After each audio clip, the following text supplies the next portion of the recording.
All right, guys, before we get into today's podcast, we didn't address the Micah Parsons trade because this podcast was recorded before that actually happened. So I wanted you guys to get my reaction because what are the Dallas Cowboys thinking, man? What are we thinking? I don't know why we made this trade. The Packers, they give up a 2026, a 2027 first-round pick, and Pro Bowl defensive tackle Kenny Clark. And the Cowboys give up Micah Parsons. So, those first-round picks, look, I know it looks appealing, but, the Packers are always good. The Packers are never bad. That pick will never even reach a top 10 level. Ever. And then Jerry Jones, man. I can't do it with this guy anymore. He has the audacity to say that this makes us a better team. This gives us a better chance to win a Super Bowl. We can use those draft picks to go get a Pro Bowler. Who are you going to go get? Who are you going to go get? Name one Pro Bowler at Micah Parsons' level that is going to be an impact player for this team that you can actually trade for right now. Off the top of my head, I can't really name a whole lot. I can't name any that are actually wanting out of their current situation to go to the Cowboys, man. What are we doing? I don't get it. And the thing that's wild to me is that Micah really wanted to leave because the Cowboys offered him a 5-year, $202.5 million contract, which would have made him still the highest paid non-QB in NFL history. But then the Packers, they decided to up it, man. They gave him a 4-year, $188 million deal. That makes him the highest paid non-quarterback by a mile. $6 million salary to be exact. Micah Parsons is getting more. He's getting $6 million more than TJ Watt. And he's also, in one contract, going to be making more money than Larry Fitzgerald did his entire playing days. Larry Fitzgerald made $182 million his entire career. Micah Parsons, he's making that in 4 years. To be exact, he's making $6 million more in 4 years. I mean, the Cowboys players wanted him there in Dallas. They wanted him there. The man grew up as an Eagles fan in Harrisburg, Pennsylvania. He didn't grow up as an Eagles fan. He grew up in Eagles country as a Cowboys fan. He wanted to be there. He said in December he wanted to be there for life. But after this whole thing, I think this was a decision Micah Parsons, wanted to happen because, when he requested a trade, everyone thought, oh, no, that's not real. The Cowboys are really going to sign him, which I thought we would actually get a deal done. I genuinely didn't think we'd be in this position. But he actually requested a trade, and his trade request is granted. So, I think he was done playing games with Jerry Jones. I said this 2 years ago, before the Cowboys even signed Dak and even signed CeeDee Lamb. The Cowboys have an option here. They can pay 2 of those 3 guys. And they already decided to pay Dak. They made him the highest paid player in NFL history. And then they paid CeeDee Lamb. So you already made your decision ahead of time. I think I knew deep down that the Cowboys would be strapped with cash. They wouldn't be able to make this team better if they paid Micah Parsons.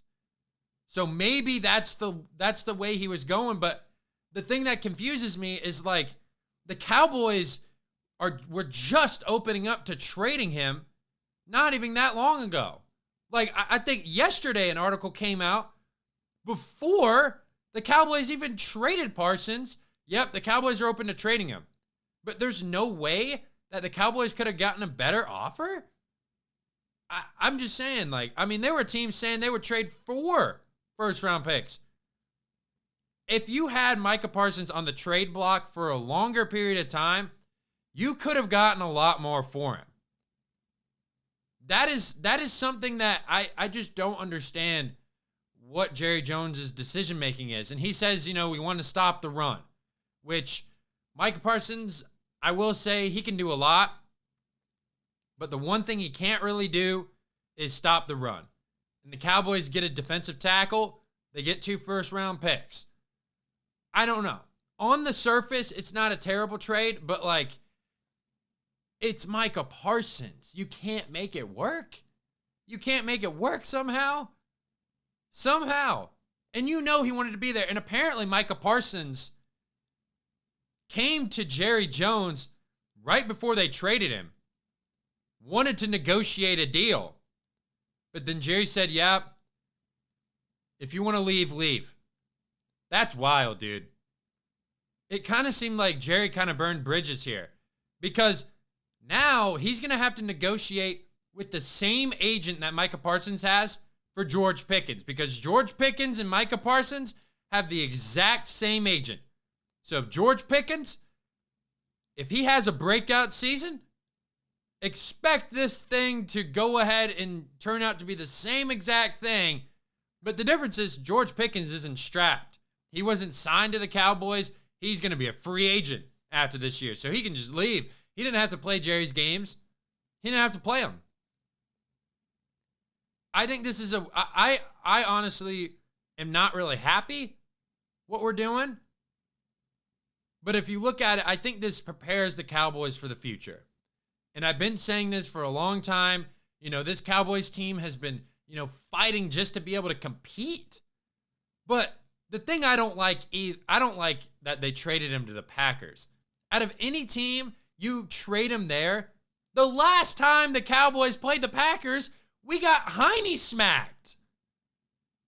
We lost so badly that Jerry Jones said that it was the worst Cowboys loss he's ever experienced. And then you trade him to that team?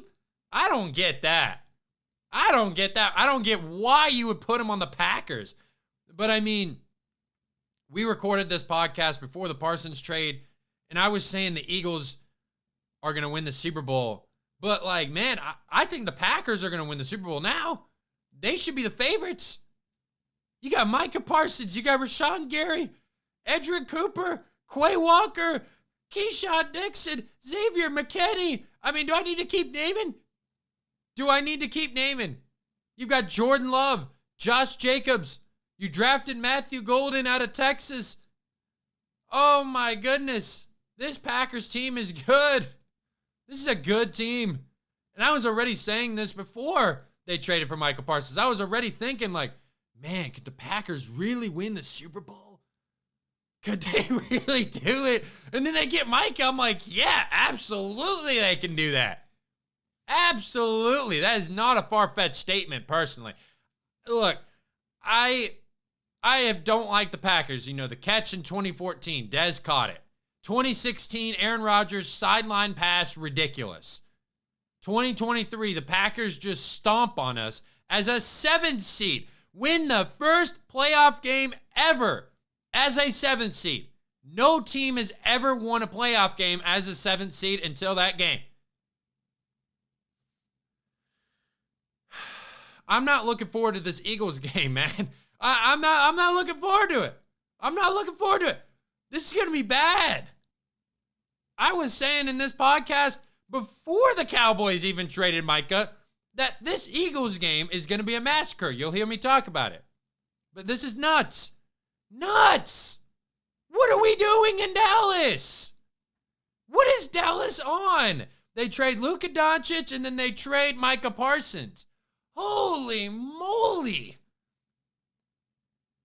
Luckily, I'm not a Dallas Mavericks fan, but I'm a Cowboys fan. And there's not, I don't even know how you can be a fan of this team anymore. I'm genuinely sitting here as a as a fan, I've been a fan of this team since I've been born. I'm 23 years old today. I have never seen an NFC championship. I have never seen a Super Bowl appearance. I have never seen any of that. Any of that. It's sad. It's sad. Something's got to change. You got to give the Cowboys fans some kind of hope, because the hope is not with Dak Prescott. It's just not. Like when Jerry was asked this question in a press conference yesterday, they did. It was like, well, how should other Cowboys players feel when they won an extension, but then Micah Parsons couldn't even get one? And Jerry Jones, well, you should go ask Dak. First of all, you shouldn't even ever given Dak that money. It made no sense. Made no sense. What has he shown you? I don't know. Our defense is going to suffer. We'll see what this defensive tackle can do with our run game on defense. I hope that helps. I hope Jerry's cooking here. I really do. But I'm not hopeful for Jerry Jones. I'm not hopeful for him. He hasn't done anything in 30 years. He burns bridges. That's what he does. That's what I think he did with this one. But I mean, I'm happy for Micah, obviously. Like, he got his money. He got what he wanted. He's going to a team that he can still win a Super Bowl with. Better chance to win a Super Bowl with, actually, because he wouldn't have had as high of a chance to win a Super Bowl with the Cowboys than he does with the Packers. And that's just a fact. But, man, I'm not too happy about it. But I kind of want to see how this trade plays out for Dallas, because I mean, who knows if the Packers live up to the hype? I mean, they've got everything they need. They're the youngest team in the NFL. They can be a certified Super Bowl contender for the next 4 years, because that team's really young. They have a lot of guys still under contract. I mean, you got Micah Parsons under contract now. You just signed Jordan Love a couple years ago, and then you just signed Josh Jacobs last year. It's like 3 key players to this team you've already got signed for a couple years down the road. So, like, if the Packers don't get it done this year, they're going to be cooking with gas in the next couple years. And then let's go ahead and we talked about this news in the pod, but some other news broke about this. So, Kansas City Chiefs wide receiver Rashee Rice has been suspended for the first 6 games of the upcoming season for violating the NFL's personal conduct policy. Rice will be able to play again on October 13th. He's going to miss the first game of the season. We talked about that situation and what the NFL should do. The NFL was already trying to suspend him for 8 games, but I think, Rice saw that and he's like, all right, I'm just going to take the 6 and just get it over with. He's already got 5 years of probation. He's got to spend 30 of those days in jail. So, yeah, it took a long time for the punishment to get, done and to get it, actually in place. But the NFL got it done.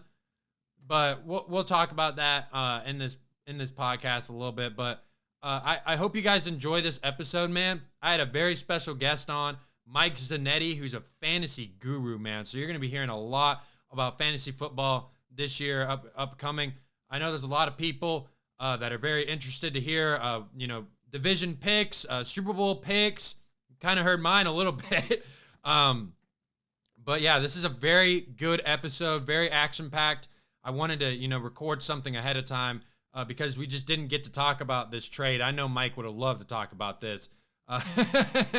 But we'll go ahead and get into this pod. I appreciate you guys listening. Make sure to subscribe.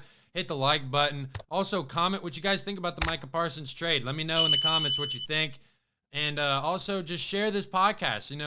See what everybody else is kind of thinking. I want to know everybody's thought process going into this season, because there's a lot of things going into the year, a lot of storylines, a lot of things happening.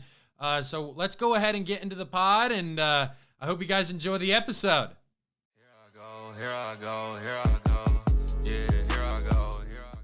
Welcome in, everybody, to another episode of The Take with your host, Jackson Burlison, of course.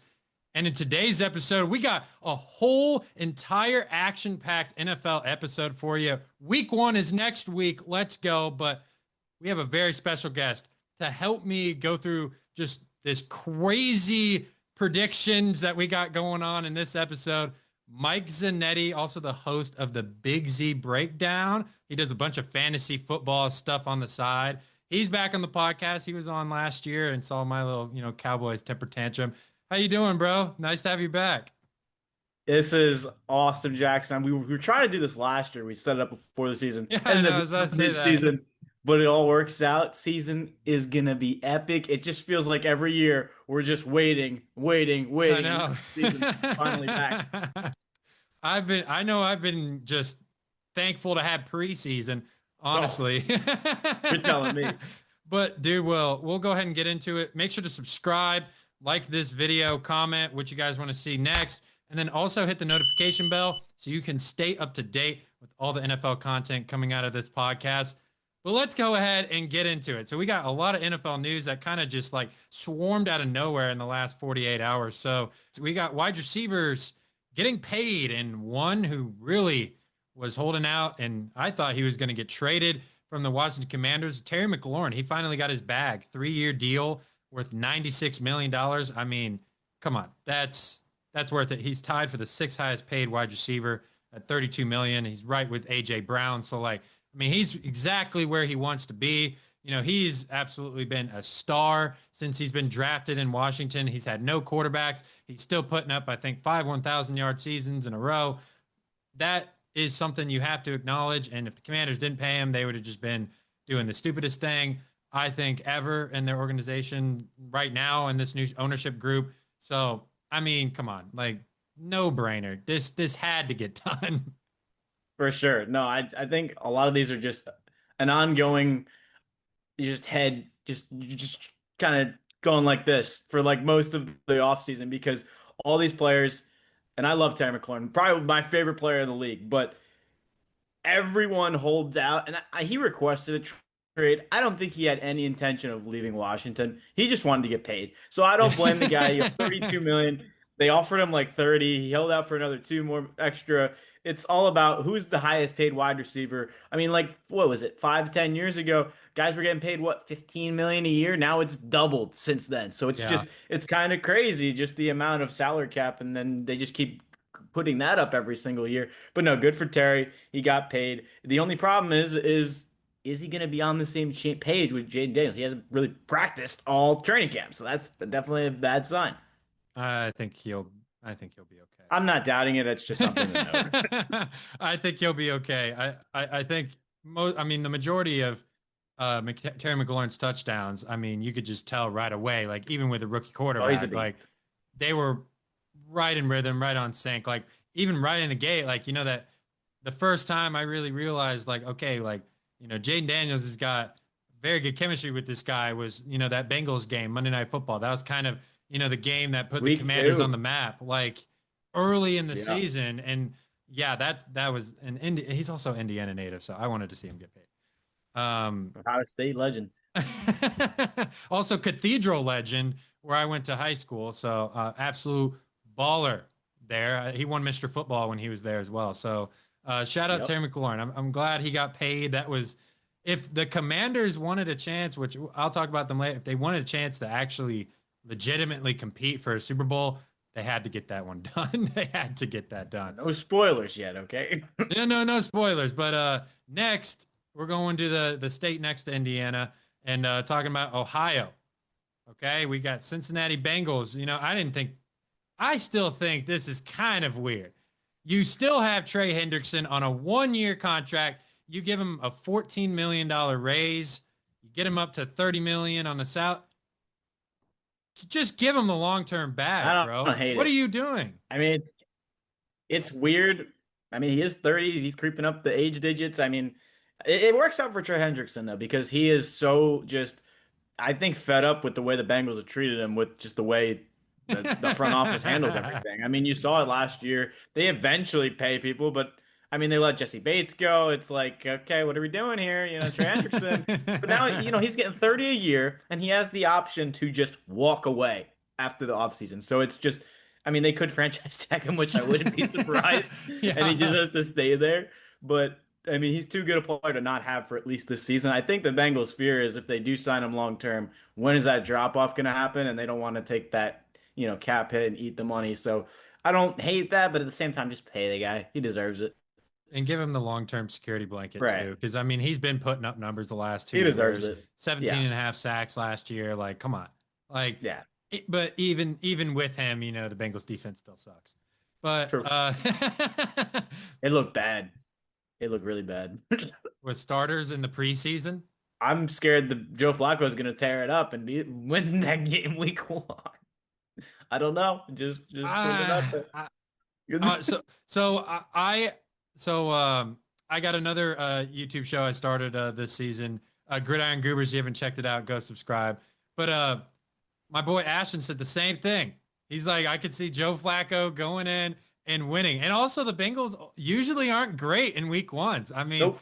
historically with Joe Burrow, they always are not going well, but they played in preseason, so like, I don't know, That's maybe the they're trying. one thing that they did differently was play their guys, play their starters. We want to be ready for the start of the season is the sign, but it looks like that one side of the ball is ready and the other side just it looks like Swiss cheese on defense. I just don't know what the problem is. It's because they just don't. I don't know. I don't think they know how to do it on defense. They just don't. They just don't. And then next news, we actually had this news with the same player last time we were on the podcast, but now Mark Cooper is going back to where he was drafted. He's going back to the That, Raiders on a that one-year is deal. funny. That's funny. I mean, the last time we were on the show together over a year ago. And the I mean, Bills. well, maybe about a year. Yeah, he literally, as we were doing the show, breaking news: Amari Cooper to the Bills, and that was crazy trade in the middle. And I honestly, I was expecting him to do a lot on the Bills, and now he goes to the Raiders. It's just kind of like an aging veteran. He just seems like a, experienced kind of play. I don't think he's gonna be anything crazy, especially because it's like a week, 2 weeks before the season. How much is he actually gonna play? Yeah, I don't.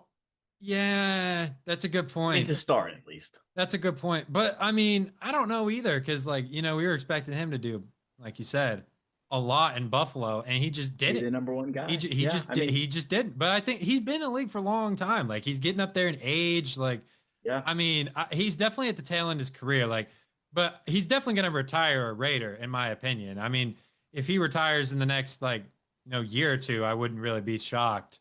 But it's kind of nice I for him just to go love back.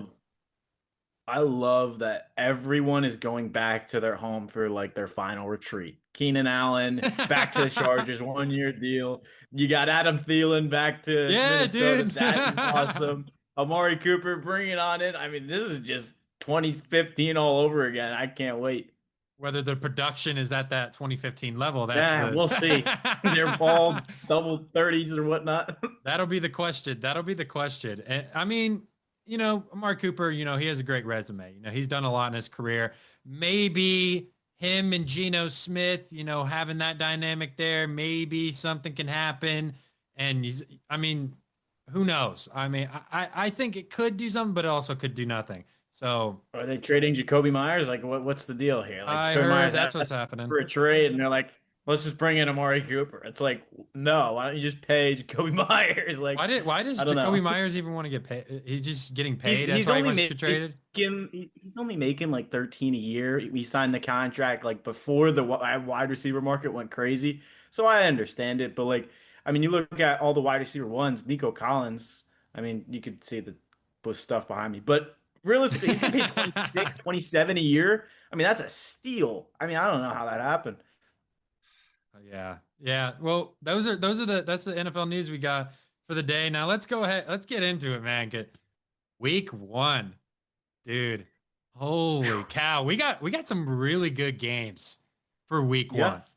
I'm looking at a couple games, but I'm gonna start off with, my number one favorite game in week one. Ravens, Bills, Sunday Night Football. We're setting up the rematch for the AFC divisional last year. Mark Andrews, he didn't catch the ball for the tie. Like, I mean, we got this whole entire storyline. We got the last two MVPs going head to head.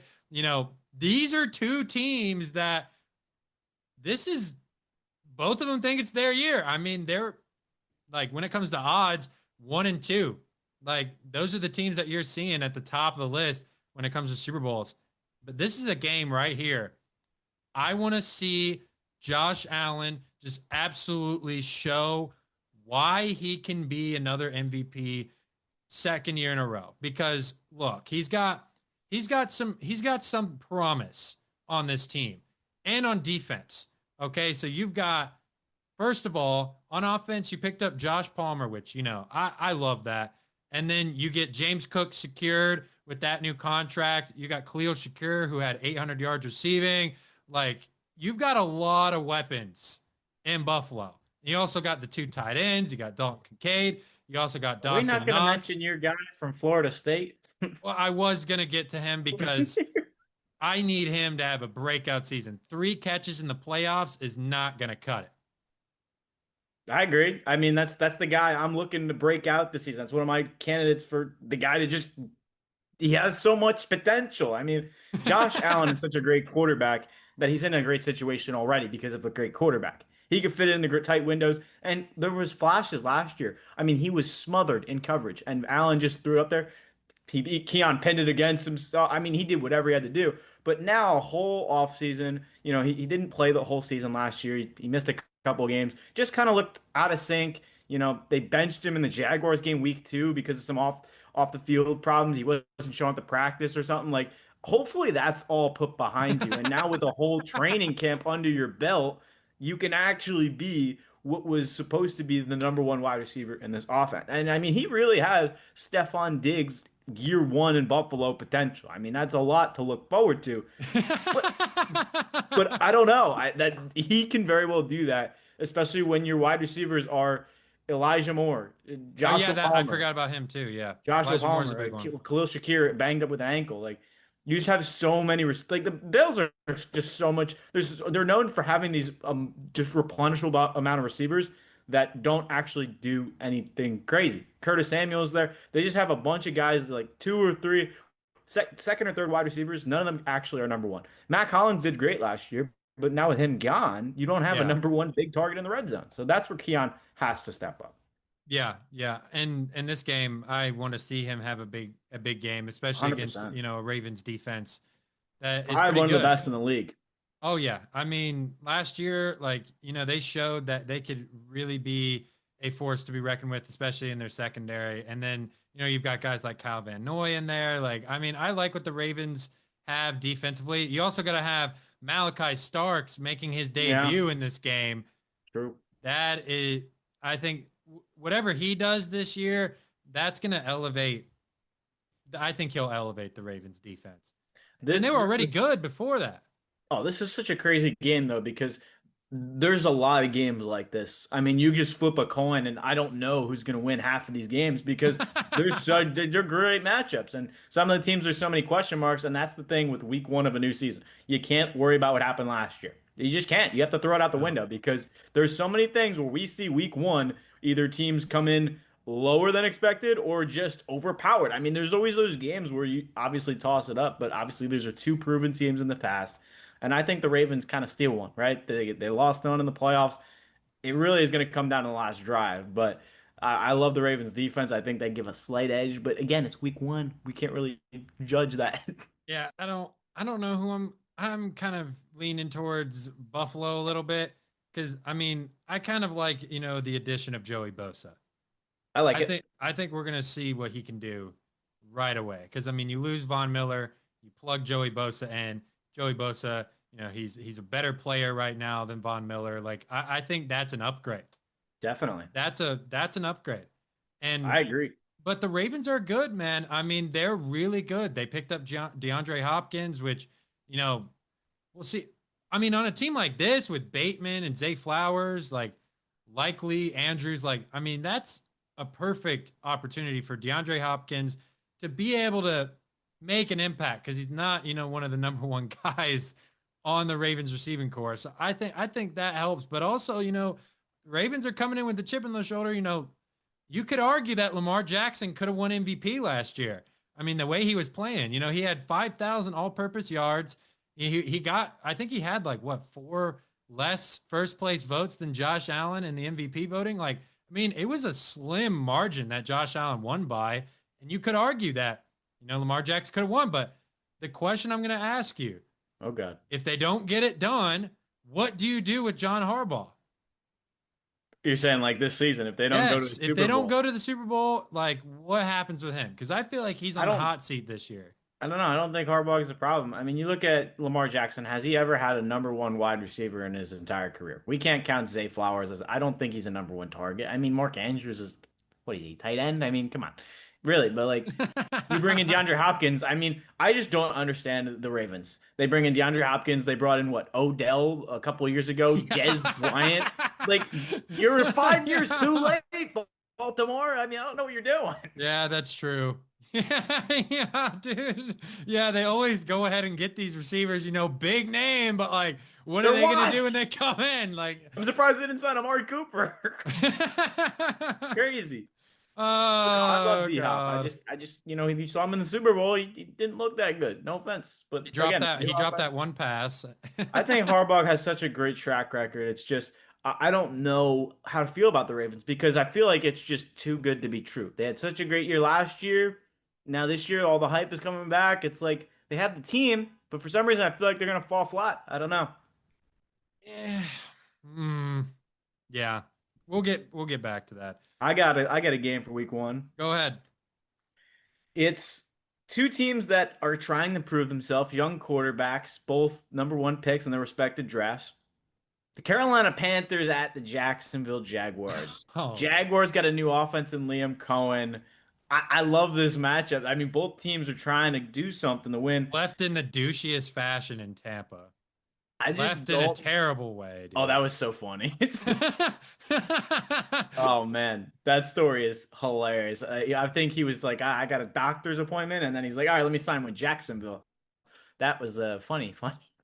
But no, I mean, he got a shot at a head coach. I mean, there's always that head coach every year that just flies up and just changes a team from a simple coaching change. And Right. whether it's they're not the right situation with quarterback, not the right system, whatever the case may be, I think all the excuses have kind of run out for Trevor Lawrence. He really hasn't had the best receiving core over the past few years. Maybe you can argue Doug Peterson did put him in the best situation, but now you have a new offense, more wide receivers, Travis Hunter, Parker Washington looked good in preseason, three running backs. I mean, if you can't get it done with Baishal Tootin, you have Tank, ETN yeah, all those guys. So there's a lot to work for there. and It's Brian just Thomas Jr. too, who I led all love these receivers guys. in yards last year. And yeah, man, you hit it right on. Trevor Lawrence, man, he was awful last season, horrible. I'll I give him the benefit of the He doubt. had 6 games below 60% completion percentage. Two of them were below 50.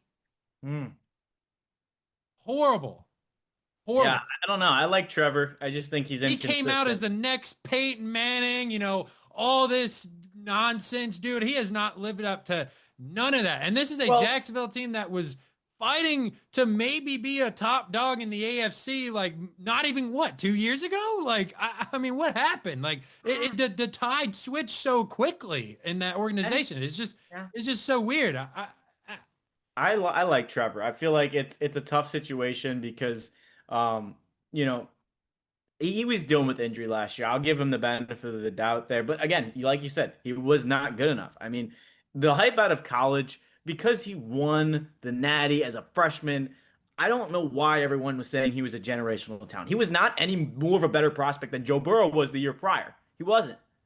Serious. I mean, and that's the thing with. I would like to flip it to the other side. Bryce Young making a name for himself after people said, "Oh, that was the worst first overall pick in history." And look what he did in year two. You can't write off a player that early in their Yeah, career. that's You what I'm gotta. saying. I hate that because like you got these people coming in and being like, well, he sucks year one. Like, okay, dude. Like, first of all, that is his first year in the NFL. He has never played in the NFL. He's never played against an NFL defense.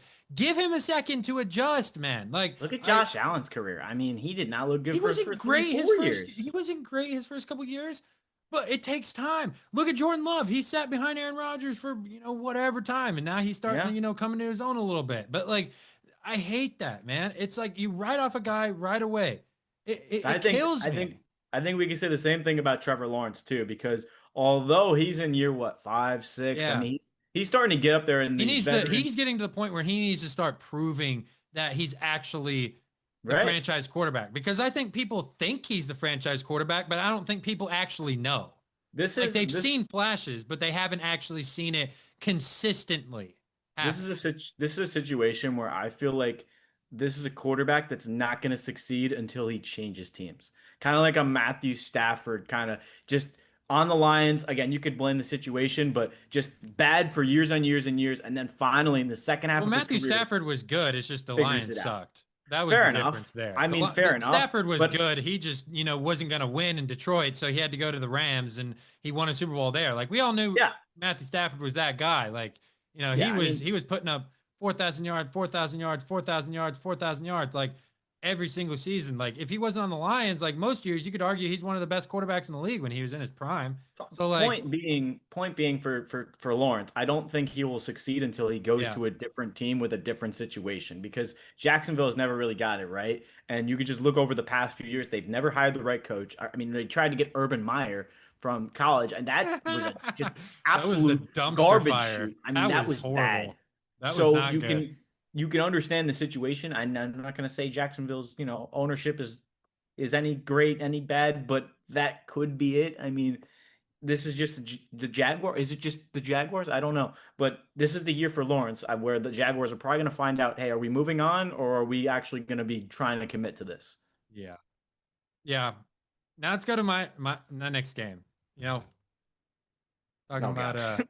talking about okay, so first of all, look, you're giving me that face. Look, I'm no one's picking Dallas to beat the Eagles.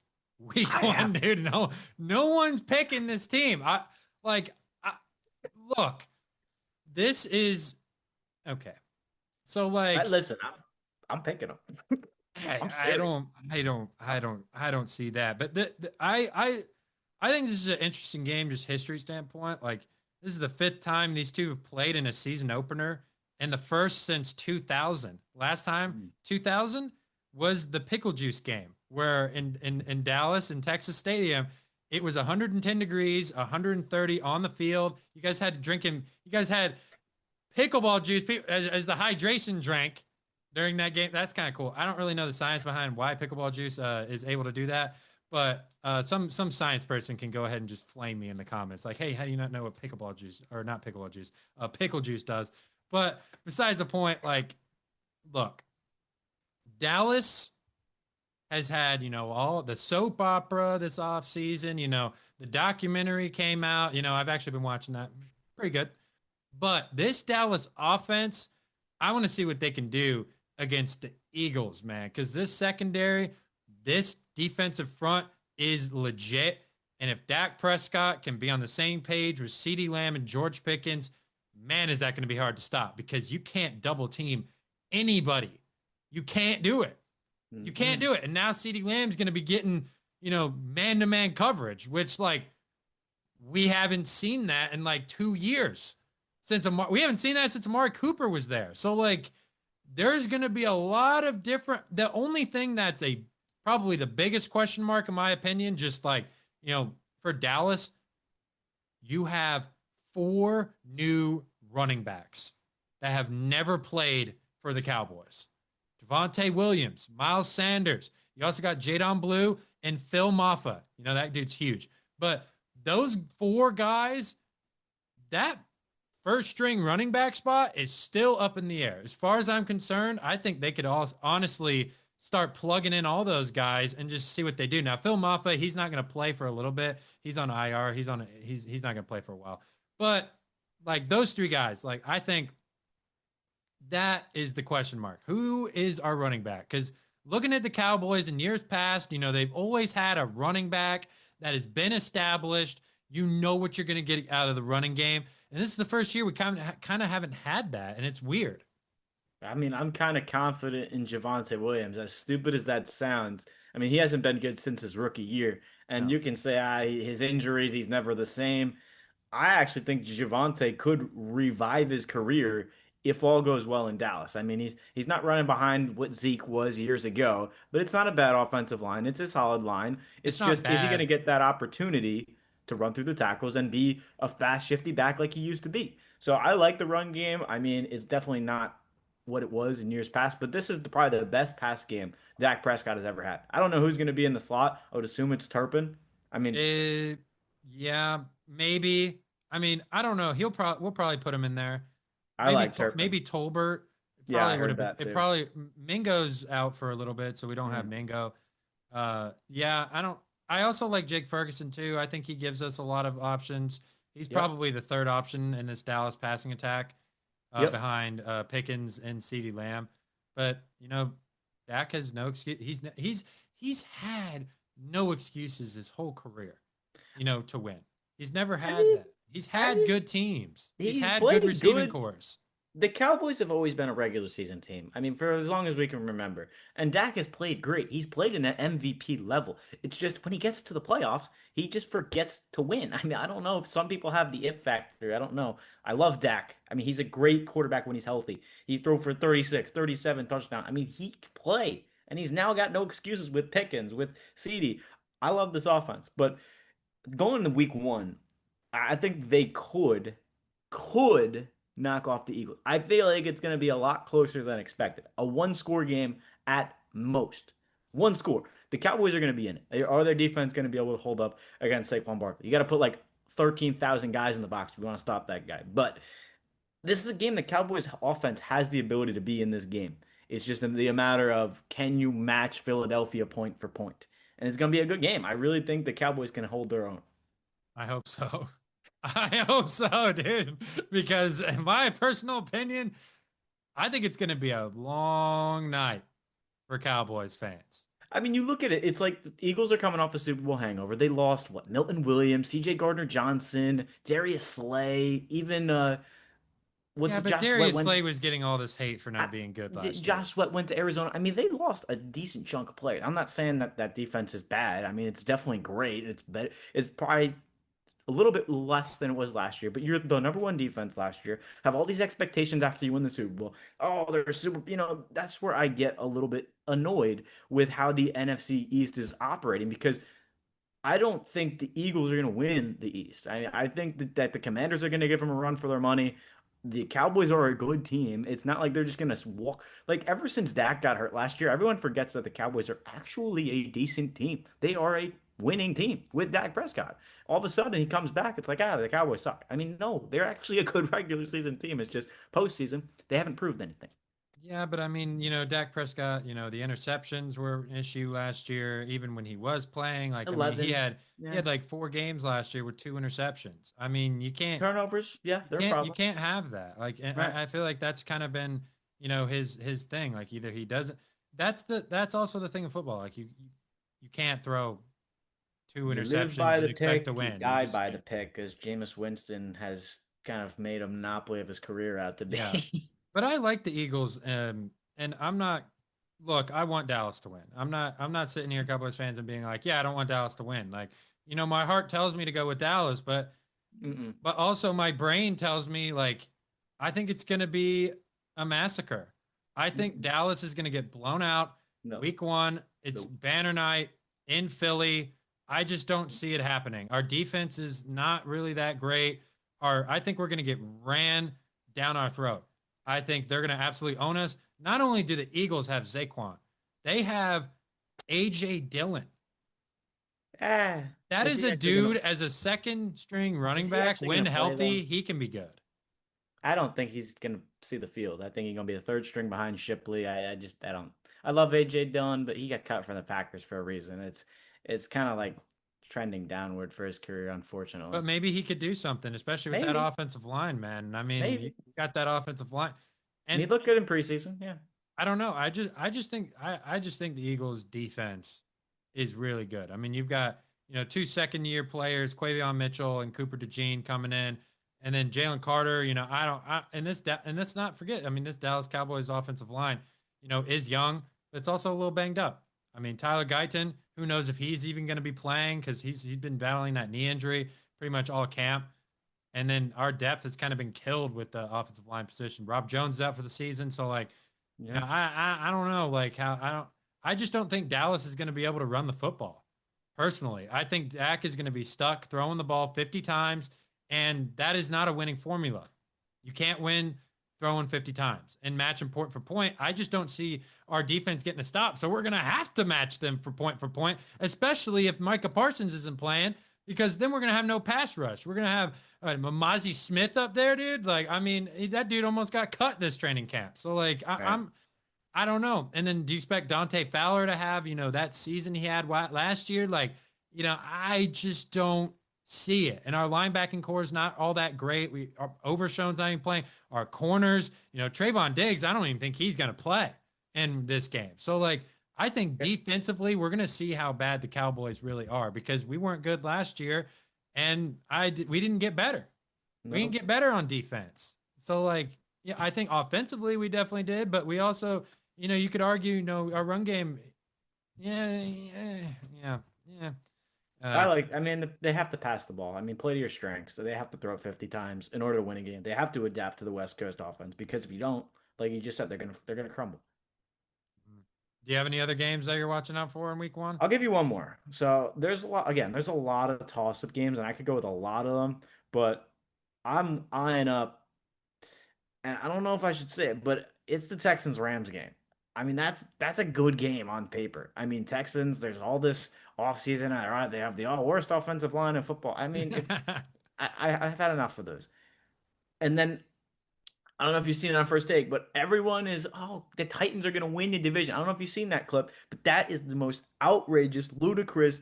Are you kidding me? Just because we saw two rookie quarterbacks and CJ Stroud and Jaden Daniels dominate the league does not mean Cam Ward is going to walk into a terrible situation where the Titans have zip on defense. Zero. And you have Calvin Ridley, and I honestly don't even know. I think it's Tyler Lockett is their number two. Yeah, Tyler Lockett. he's not Remember, bad. and I like Tyler. I do. I just again, new offense, new team, 30 what years old at this point. And the Titans I were don't also like, they were a decent defense. Like they were the second in yards argument allowed last year the behind the Eagles. again, it's an offensive mind. I don't like the Titans. I don't know why they're being talked I about. think I think the Titans are good. No, no, they're I gonna think be a they I think they could 500 be team. sneaky competitive. No, they're not. This is the same thing you said with Caleb Williams last year. Cam Ward is gonna take a year to develop. He's going to take a year. He's going to take time. Because everything takes time. You have that's just where I look at it. I mean, there's not been a lot of rookies known to come into the league and just dominate it right away. CJ Stroud did it. Jaden Daniels did it. Before that, it was like a decade when Ben Roethlisberger actually did it. But it's going to take time, especially for. I love Cam Ward. He's going to be great in the league. But year one, I just don't trust it. I just don't know. CJ Stroud is in for an MVP season. I mean, we're going to talk about MVPs.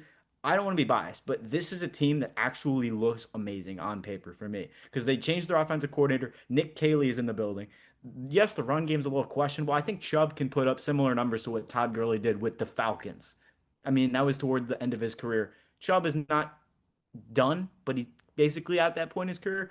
This is going to be a pass first team. The defense is top 10. That's where you rely on that. And I think that if the Titans even have a great season, they're 500, they're third in that division. The Jaguars are going to be something to play for. But it's just, I don't know. Everyone's like talking up the Rams like they're going to win this game. I think this is going to be a good game. Texans can easily upset on the road, and maybe you could, say my bias is talking a little bit, but I really do believe in the connection of Stroud and Collins, and that defense is just so overpowered with Will Anderson, Daniil Hunter, the Yeah. secondary. I know Gardner Johnson probably is not going to play for the first few games with that, ACL not torn. We thought it was torn. They broke the news terribly wrong. I mean, you say it's torn, and then you go back on your word. Oh no, it's not. Pick one. So get the news right first time and then please report it correctly. But Is Joe and Mixon gonna play? that I don't think so. I think Is he's he done out for for the the season. season? He's out for the first 4 games because he was on non-football injury. But the thing is with Joe Mixon is he didn't play all off from February. He missed the whatever ankle injury last year against the Bears. It's been an ongoing, lingering issue. There's been so many vague reports. Did he get surgery? Did he get a procedure done? And there's not anything specifying the details of what's going on. The fear is we don't know when he's coming back. Everyone in fantasy is like, oh, Joe Mixon, great steal, put him on IR. No. This is a similar situation with Christian McCaffrey to where this is an ongoing, lingering process to where we don't know if he's even going to be coming back this season at all. And honestly, I agree. Do not play him if you do not have to. The Texans are a playoff team. They can get to the playoffs and then play your best And you players. don't need him with Chubb there. Like, Correct. I mean, Chubb is serviceable enough. I mean, I've got personally, I've got Nick Chubb winning comeback player of the year. I I think he's love going to Chubb. come back and have a monster season. I think he is very capable of rushing for 1,000 yards, especially with this Texans team. At least double digit I touchdowns. think he could totally do it. I think because I mean, what like 2 3 years ago we were talking about Nick Chubb being one of the best running backs, if not the best in Yeah, football in most that people's eyes. Just he the way he he ran the football. he So did he that's did tear something up his to. knee. He did tear up But his knee really but good. even before that, like he's tore up his knee. Even at Georgia, like he tore up his knee. So like True. I mean, he was still running like that. Now, obviously, knee injuries, they really hurt a player, but I would like to see what he can do. And yeah, that's a good game. Rams, they got Devontae Adams in the offseason, seeing what they can do and that pass rush looked nasty in the playoffs last year. I mean, and the Rams, man, well, I'll talk about the Rams later. I don't want to get too deep into that right Oh now. gosh. But I've got one more game that I want to keep an eye on in week 1 and then we'll move on. Okay. Uh the one I think, everybody is going to be watching on Sunday during the day. That's the best day games, the Lions Packers. Ooh, I was gonna go the other NFC North game in the Vikings Bears, but That's those a are that's again. a those are two good ones, but I'm more keying in on the Lions Packers because I like it. first of all, man, the Lions went through a lot of changes. They lost both of their coordinators. They got Dan Campbell. He's kind of overseeing, this whole offensive operation, it seems like. And you've got two new interior offensive linemen. You got a rookie. I think he's a right guard or right tackle. I'm spacing on it right now. Tate Rutledge there, but I mean, you still got the pieces. You still got a similar foundation there in Detroit. Jared Goff. Well, it'd be interesting to see kind of how he does without Ben Johnson there in his ear all the time, and also like I think they got Hutchinson back. That's big, but man, is this Packers team good? I mean, I think they are on paper. They're looking like they could potentially make a run. They're the youngest team in the NFL. They've been kind of building this beast for a while. They drafted Matthew Golden. They added to their receiving room. Like, I like what the Green Bay Packers have been. Now, obviously, they lost Alexander and Stokes, but like, I mean, I feel like that was okay because, those guys were kind of injury prone when they were in Green Bay. Alexander hasn't really been necessarily healthy. It's like, how good is he when he's not on the field? So, like, I like what the Packers have done just building the core. You still got Keyshawn Nixon in there. You got Edrin Cooper. You have Quay Walker. This team, when you really look at the Packers roster, seriously look at it, it's like, dang. Like, is this the year? Like, it could be. Like, it really could be. I'm picking. I think the Packers are going to come out and put a statement on the Lions week 1. I think they're going to win this game. I think the biggest thing that I think is pretty crazy is the fact that the Packers are favored, but they are at Lambeau. I mean, that is a tough atmosphere. You know, the biggest thing about the Lions is okay, they lost both their coordinators. What are they going to do? That is the thing. Week 1, there's so many unknowns with what teams are going to do what. But I don't think the Lions are going to fall off that easily. I think it's going to They're be a not good going to game. win 15 games, but they're definitely still going to be a playoff team easily. I think they split with the Packers. Maybe they lose this one. Maybe they win this one. Whatever happens later in the season. But the biggest concern I have is that when is this offense going to get rolling? Because I do agree. I think Love is going to have a great season. I think Matthew Golden was a great pick. That guy's going to be awesome for fantasy. But fantasy aside, real life in inbound, Jordan Love had a little wrist procedure done. He's going to play Oh week yeah, 1. the thumb, I Yeah, think. the thumb, Yeah, whatever it was. Yeah, so he's the taking thumb. snaps, I think. I'm sure he's fine. But again, something to monitor. Just like, okay, Yeah, not only that. you need your thumb to hold the football. So Yeah, like, not only that, but the injuries to the backfield, like Emmanuel Wilson and both of their guys are just banged up. I mean, But Josh how's that Jacobs, you got run? Josh Jacobs. So Jacobs like, is good, but again, I'd like to have something behind him if anything goes wrong. Um, but this is a good team. I just I only the only concern is outside of Golden. What is Christian Watson going to do off an ACL he's tear? already not going to play Uh, for a while. He's already yeah, on the pup list. Like got you already kids. know he's going to be injured. That's the theme of Christian Watson. He may play a couple games, but after that, he's probably going to, be Jaden on the Reed. IR. Jaden Reed's in a walking boot. I mean, Romeo Dobbs is on the trade block. He was a candidate to get cut in the preseason. Aaron Oh Rodgers God. is trying to recruit him to Pittsburgh.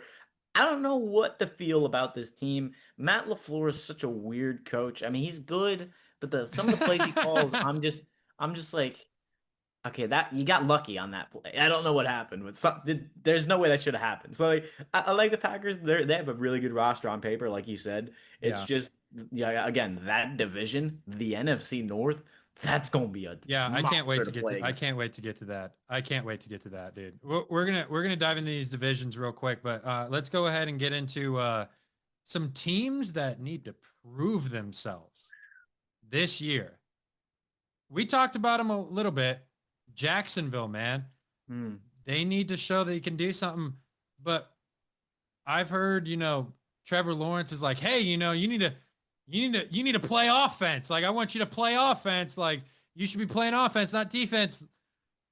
What is Travis Hunter going to do? Like, what are his snaps? How are they going to, disperse Dude. that? Like, he's listed as a backup corner and also starting wide receiver. Like, personally to me, I mean, he's already has an upper body injury. I just already in preseason, you're hurt. You're not going to be able to completely do full time both sides of the ball. It's just not going to happen. It's unrealistic to put all that pressure on a young draft pick like that. You just can't do it. You also can't burn him out because you don't want to like put him on defense too much and then put him on offense too much and then maybe his career is like way shorter than it's supposed to be because he's taking more wear and tear than any player in the league Mm-hmm. because it's just simple math. He's taking more snaps. So like I Yeah. mean that's a storyline I'm going to be watching for. But Jacksonville for sure needs to prove that they can be competitive because looking on paper they should be able to be a team that should compete in the AFC South. They should. Should. I'm saying they should, Should. but Here's the thing with Travis Hunter. It's the funniest situation because you trade up to get him. If he does turn into a wide receiver too, when his talent, he is talented cornerback, but if he's just a backup cornerback, why did you draft him if you if can't he can't utilize him? start, if he can't start, Right. like Like you that have that's kind of the there's reason so why many you other drafted him. Ted Like McMillan, Emeka Ibuka, Matthew Golden, like all these great receivers, and you trade up and you give up a first round pick next year for a guy that you don't even know if you're getting both and sides also of the like a ball. good point. Travis Hunter is a master of nothing. He's good at everything. Jack of all You've seen trades. him in training camp. I don't really like his route combinations. I don't really He's think he's like that he's like smooth. a slot. He's like a slot receiver, but they're gonna play him as the wide receiver too. He's a talented guy. He can catch the ball, but we already seen his tackling in preseason. That's kind of why he's a backup cornerback right now. He can't tackle. He can cover. That's He a big can't part of that's a tackle. big part of defense. You got to be able to tackle, That I mean, here's the thing. I think he'll be a backup corner. He'll play some snaps on defense, but they'll put him in situations to succeed. You put him on man to man, couple snaps a drive, get out of the game. Okay, we want you to play wide receiver because that's why they traded up for him. But again, why would you do that if you could just go get T Mac? Like that would have been a great pick for Jacksonville, or you trade back to get him. Like the Browns kind of could have stole some. I mean, they got an extra first round pick, so that was kind of crazy. But I actually have the Jags doing well on offense and well enough to where they could easily win 9 games this year. I think that division is going to be up for grabs with Houston, where the Texans win 10, Jags Yeah. win 9, 8, 9. I think they're going to be a 500 team this year with Liam Cohen. It really matters on the defense and how can they hold up. But this is a team that is going to be okay, I think.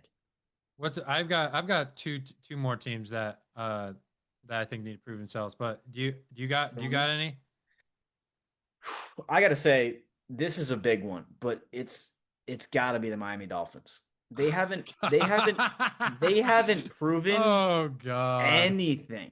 I'm sorry. That whole Tyreek Hill thing is a mess. It's not. I don't know why he's still on the team. If he's still going behind everyone's back, telling A Chain's not a three down. A Chain's not a three down back. My coach isn't throwing me the ball. Blah blah blah. This Did blah you blah see blah that. did I'm you cutting see him. did you I'm see cutting him. did you see Dan Patrick had Mike McDaniel on his show and he asked him what he thought about Taylor Swift and Travis Kelce getting engaged? Like I love Dan, but why would you ask Mike McDaniel that? Like he doesn't Why does he care. care? No offense. What is his? What I don't know. I mean, he doesn't have any. It's just such a big headline. And don't look. Can Tua stay healthy? Oh my gosh. I don't know. I don't It's know. not. I don't He's even think one it's more that. hit Like, away from being done with football. Like he's one he's more big hit away from being from done. dying. From dying. I Legit, mean, dude. He gets him one more concussion, dude. He may never play again. because the concussion he had last year, it wasn't very bad. It really. He got a little tap to the head, and he, hit his head on the ground. And he went If down that like it was happens, nothing. no, it was a decent injury, but again, if he didn't have the head injuries in the past, it would not have happened. I don't think so. It would have been a bad concussion. Right. But again, if I'm scared for when the Bengals game when he actually does get leveled, if he decides to run and not slide, I'm worried for if he will get up. I seriously am, and I'm not saying that Yeah. because it's just I love Tua. I just feel like the praise that he got for the year that he had before he had the concussion, before he went down that rabbit hole of concussion, and now we're questioning whether his health is ready. He had a good run against bad defenses. I just I don't think he has the arm talent to wow defenses to I don't think so like either. he's very accurate, but he doesn't have the arm strength, right? And that's the thing. He's in a Mike McDaniel system. This team is struggling to They're not going to and be good in my eyes. They're no, not going to be good. no, and I had this conversation last year when I was like, okay, is Tua ever gonna be the guy? Can he be the guy that gets you to a Super Bowl? I don't No. think The so. answer is no. And my question is, why did you sign him? Because there's nobody else available? Because we might as well risk our shot with the quarterback that we have. It's like, why though?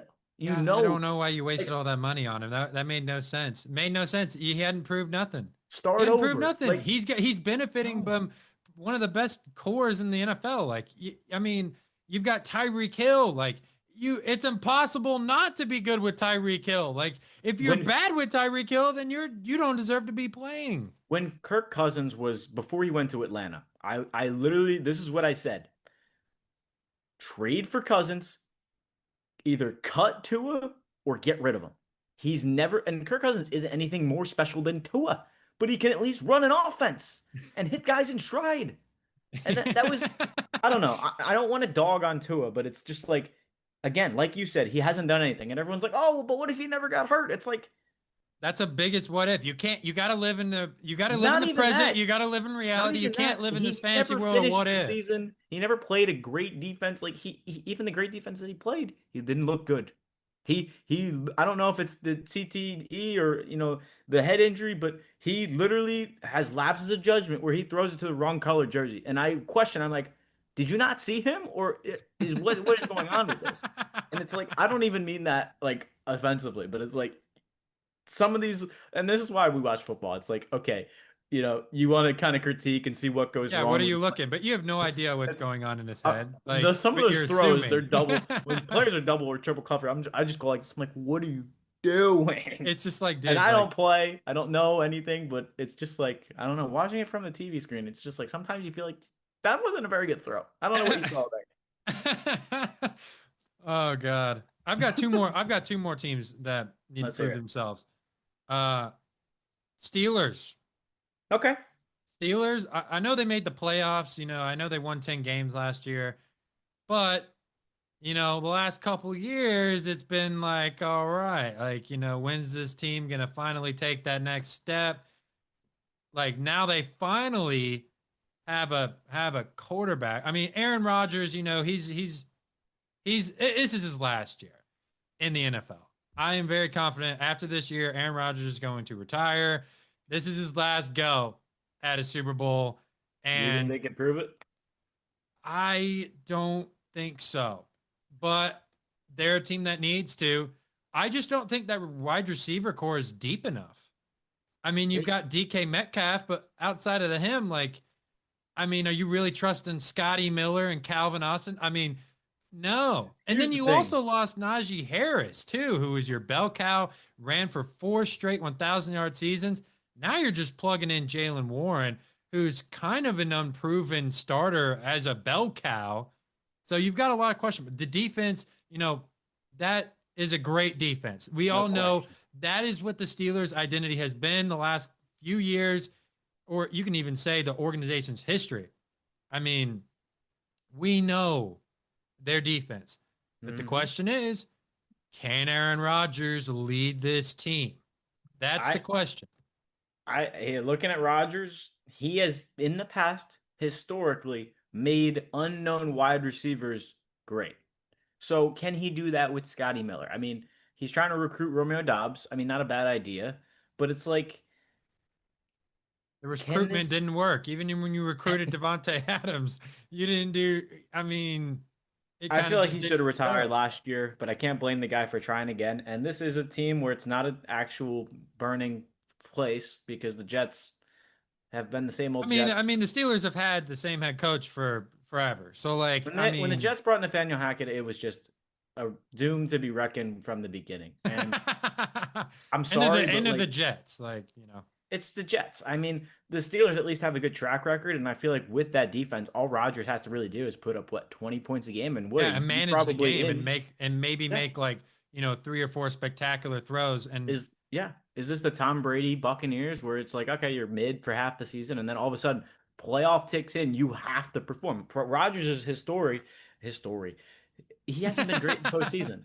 He hasn't. I mean, well, I don't know. I mean, He's been outside, I mean, there. he He's hasn't played been to a good Super Bowl in a enough. minute. So it's It's been a just long like time. when the postseason's here, you have to take over. He Well, he does plays have that good. track record of not being good. I mean, you remember He that San plays Francisco good. game? Remember He that's plays it. good, but he Number doesn't one play seed, best great. record in the NFL, I think.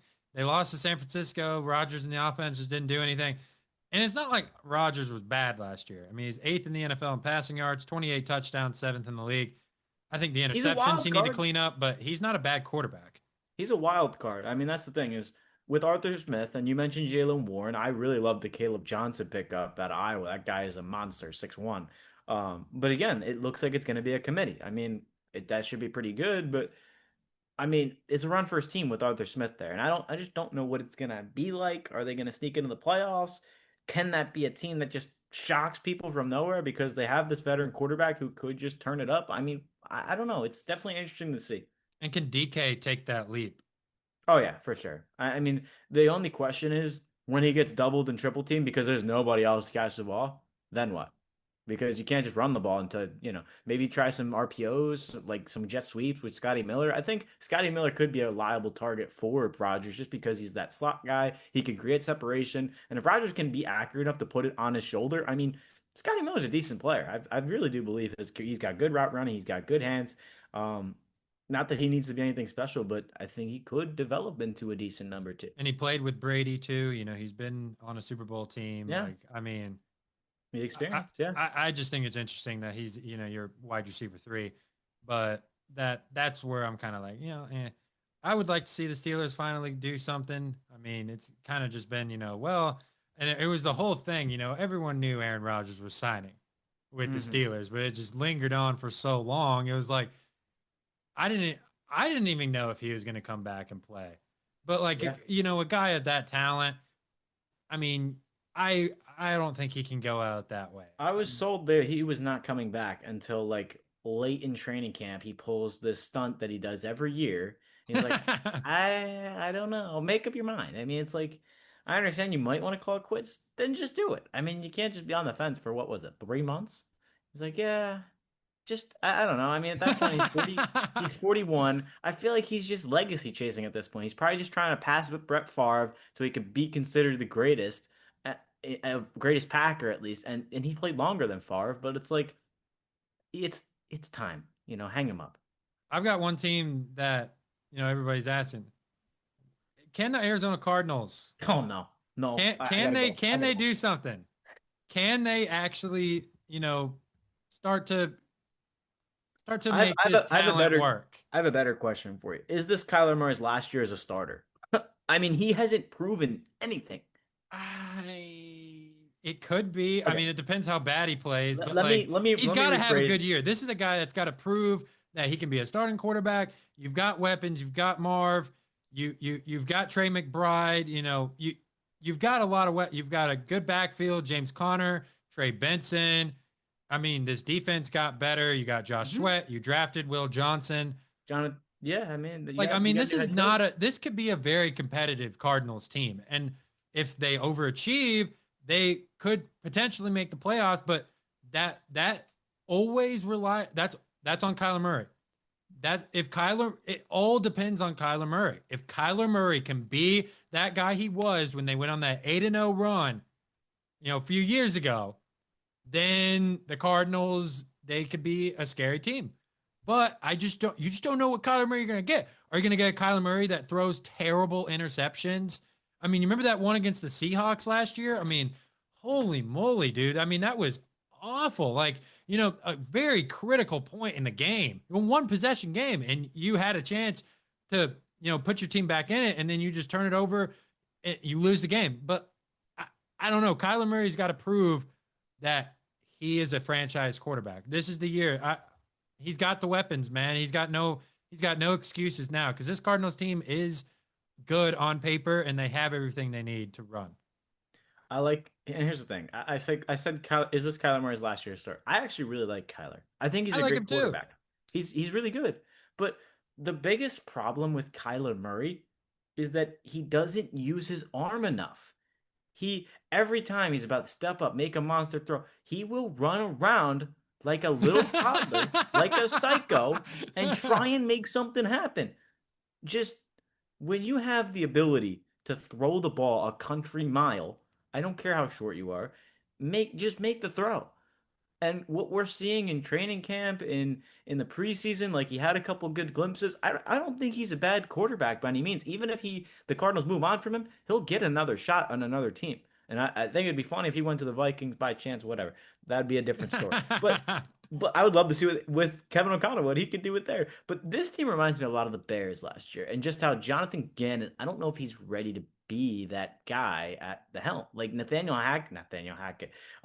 Help me out here. The Matt Eberflus. There you go. Oh yeah, yeah. Matt Eberflus on the Bears. He's on the He Cowboys just now. reminds me of this passive, laid back head coach that's just like, all right, good job, everyone. Like he just doesn't seem like that. And no offense to Gannon, but it's like he just doesn't seem like that. D'Amico Ryan's like pumped up, like, all right, let's go do this. It's just like that's what he just does. He just stands there, he just looks, and he's a defensive coordinator. Like Cliff Kingsbury didn't do much of a better job, but it's like, when is the blame going to be on Kyler Murray? He hasn't had the best situation. He hasn't had the best receivers. Okay, he didn't play very good last year. He threw a lot of interceptions. He, But he again, also was coming back from injury. So fair like, enough. I But mean, that's but that's this where is the this year. This is the that year for him to. Okay, he's got a full season. He has no injuries. He has no excuses. He can come in, be warmed up or throw the whatever. ball to Marvin Harrison. That's the first start. I mean, Yeah. seriously. What happened to when you have DeAndre Hopkins? What happened? You trust the 8-time All Pro? Like throw it to him, man. Give him a chance. Like even Keon Coleman lost a few guys. Like trust your receiver to make a play. He's playing like this is college. I have to hit the guy that's open. Sometimes you don't get open receivers in the NFL. Hit a guy that's you got a player's back to you. Okay, throw it higher. Just football IQ. I And you mean, would think Marvin Harrison, he's a guy drafted out of he's a college that's monster. meant to be able to get those 50-50 balls. Like And that's where I have no confidence in this offense at all. That I have no Marvin Harrison stock. but I they don't have the want any of talent. it. The Cardinals have the talent. They do. It's They just have it. They prove need it. to prove they need to Prove it to me. that's another team that needs to go ahead and do it. Okay, so we've got Super Bowl pick, MVP pick right Oh here. God. Okay, Super Bowl, I don't I don't even know. I think the Eagles are a team that everyone's hyping up, and I don't like it. This is just a weird season. It's just like, and they could very well easily go back to back. I'm not saying that they can't, but like you have your top teams there, you Ravens, your Eagles. It's just like I'm just like, well, not only one is it boring, but it's like I don't believe it's gonna happen. I think the Eagles are gonna be a wild card team. 10-8, 10-7, 9-8 team like they did the year after they lost the Super Bowl to the Chiefs, and they're just going to be okay. and then things are gonna go wrong. They're not gonna be able to recover from it. And this is not mainly the defense will regress. It's not only were you the number one defense in the league last year, or you gonna, it's so I don't hard think to they'll replicate regret. that. I don't think they'll regret. I think they'll still be one of the top defenses in the I think league they'll because be I mean top five. you kept Zach Bond. You know he was Yeah, third in the league in solo tackles. Like you also drafted Jahad Campbell.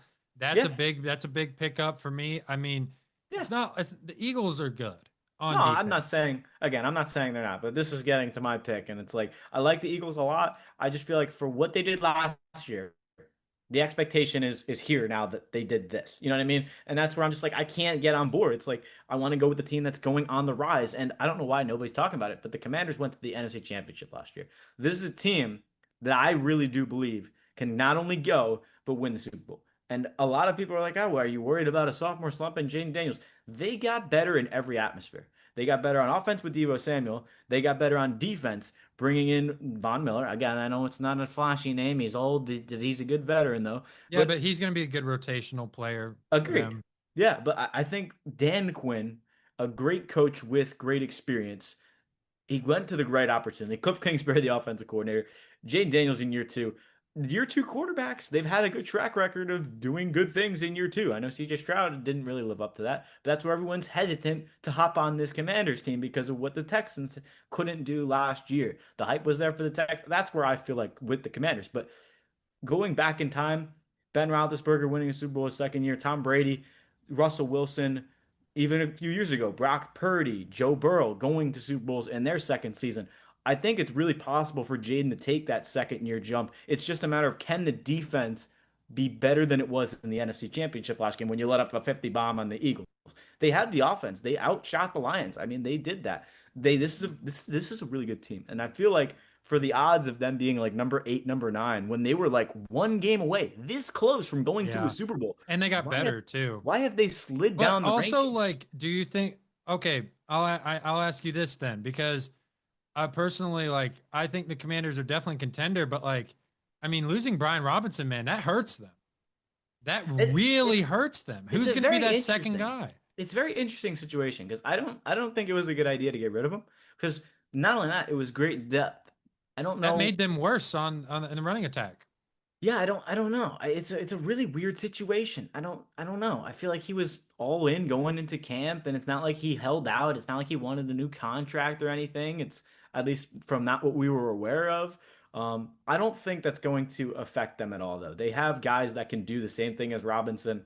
Robinson's talented, don't get me wrong, But but Chris Eckler's a injury prone machine. I like Eckler, but he's going to be the third down back. It's going to be Chris Rodriguez, and I know all the hype is going for Bill Krosky-Mary. He's going to be okay. He's going to be a solid guy. He's not going to be anything special. I mean, maybe eventually, but and maybe he proves me wrong. He's a shifty guy, but it's a matter of opening lanes, and I feel like running backs in general they just need to follow their blockers, and running back's not really the position that's going to make or break your team. I mean, you could argue that with Derrick Henry, Saquon Barkley, but Brian Robinson wasn't on any of those guys' caliber, so I feel like No, but I think just losing that, I don't certified disagree. 200 monster, like, and personally, if Brian Robinson was on the Commanders, that would have been my pick. But I since don't he's disagree. not, I just think, and I don't, and like, we'll get into, that in a second, but Right. I mean, I agree with you. I think the Eagles are going to have a rocky regular season. They're going to sneak into the playoffs, but then they're going to wake up. They should. I think they're Yeah. going to wake up. But I also could see the Eagles being better because they do have a lot of young players.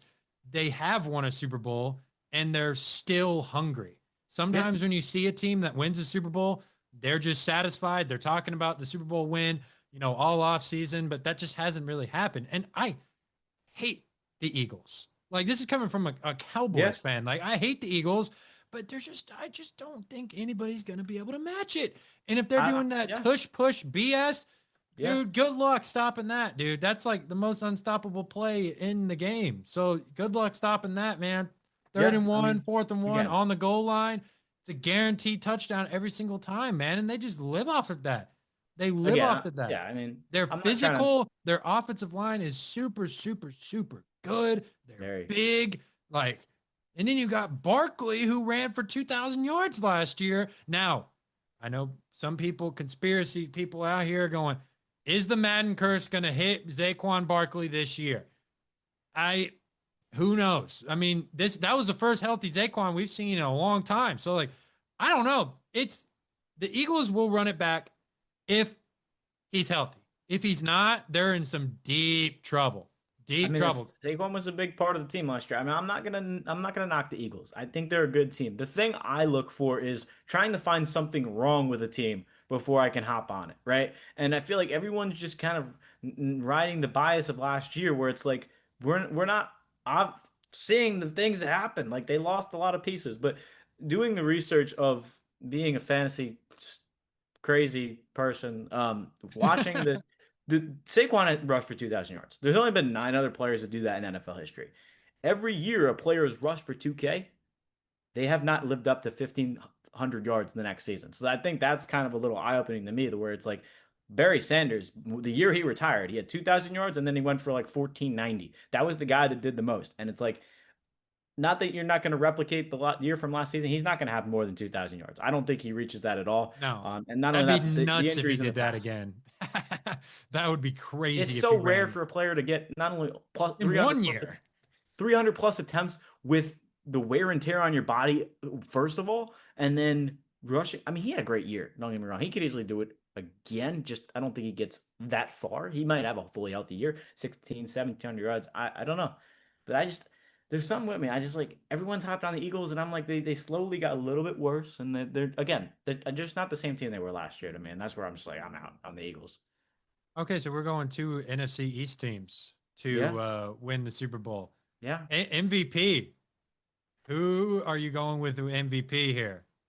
So this is going to tie into who wins the AFC or the NFC, because Jaden can very easily win the MVP. If I have this Commanders going to the Super Bowl, you'd think that makes sense. But my bias pick, as I mentioned before, I think CJ Stroud has the opportunity to shock the world, if you will, because everyone's counting him out.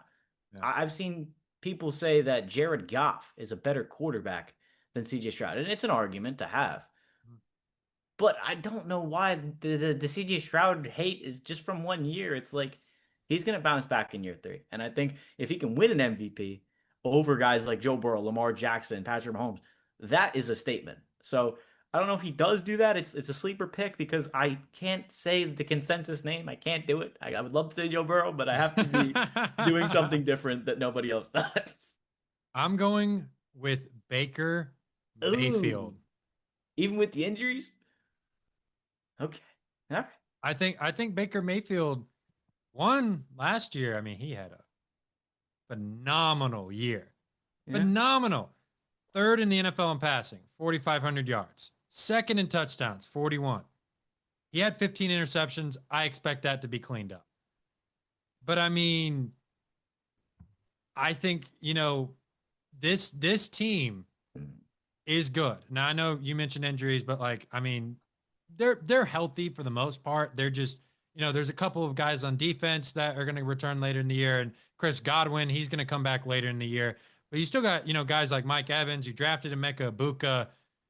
You got Bucky Irving in the backfield. Like they're solid in the offensive line department. I mean, they're not a bad O-line. And Baker's got a chip on his shoulder once again. His offensive coordinator left. I know he's got a new man over there, but I just, I think Baker Mayfield is the most motivated player in the league because everyone counts him out. Let's not forget the Buccaneers almost beat the Commanders in the wild card round. If it wasn't for Baker fumbling the ball on that jet sweep, we could be talking about a completely different game there. And then the year before that, they gave the Lions a game, man. They really tested Detroit. I think Baker Mayfield is going to have a heck of a year. I think he's going to prove everybody wrong again. And the Buccaneers have found their quarterback. That's their guy. He is the man. Imagine stepping into Tom Brady's shoes and having to do this good. He's doing exactly what he said he was going to do when Tampa signed him. They took a gamble on him. People didn't know if Baker Mayfield could still play or not. But now you have a coach that believes in you. You have an organization that believes in you. Mike Evans believes in him. that helps. And now he's a leader too. He's one of the best leaders in the league. And I'm very predicated on, these quarterbacks, and them being vocal, because I just think that really helps the team win. But I think Tampa could be one of the top teams in the NFC this year. I think they didn't really have a crazy amount of change. I mean, when you look at the Lions, they had more change. That we mentioned the Eagles, but I think the Eagles still kept a lot of the solid Super Bowl pieces there. But I mean, still, like, Baker Mayfield, man, watch out. That is a sleeper MVP pick, and I think he could legitimately has a shot. I like Baker. I like Baker a lot. I mean, my only concern was the injury. That's why I mentioned it, because Chris Godwin out for probably half the season, and ankle's not doing well. I think he's out for 6 weeks. Yeah, close to it. I mean, well, depending on if he comes back. Jalen McMillan, he had that neck injury in preseason. That was like, if you said Baker Mayfield, like, a month ago, when I didn't know what was going to happen, when you got Mike Evans, Baker Mayfield throwing a Mike Evans, Chris Godwin, Emeka Ibuka, and Jalen McMillan, that's a receiving core right there. But And Kate now, Otten too. Kate Otten's great too. It's just like the new offense is throwing me off, and I love the confidence that you're like, all right, let's go with Baker. I mean, I love the pick. It's just like, with the question marks that I have, I'm like, okay, I'll see it when it happens. I mean, I'm not doubting him by any means, but it's like 37 touchdowns last year, something like that. I mean, is he going to do that again?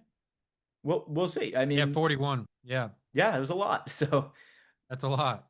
I think yeah, when you have Mike Evans and uh also, like, that receiving core wasn't really healthy most of the year last year either. And true, he still had a great year. true, So, like, I think he can do more with less. true. Yeah, I So love Baker. I don't hate the pick at all. it's definitely a sleeper pick. I Yeah, didn't want to really go with a boring pick, but, like, I mean, I think Tampa legit, like, they're a team that's being slept on. Like, nobody is talking about this team. Nobody is talking about Baker Mayfield. hmm I just want to shed some light on Baker because he I agree. deserves it, man. I agree. He really deserves it.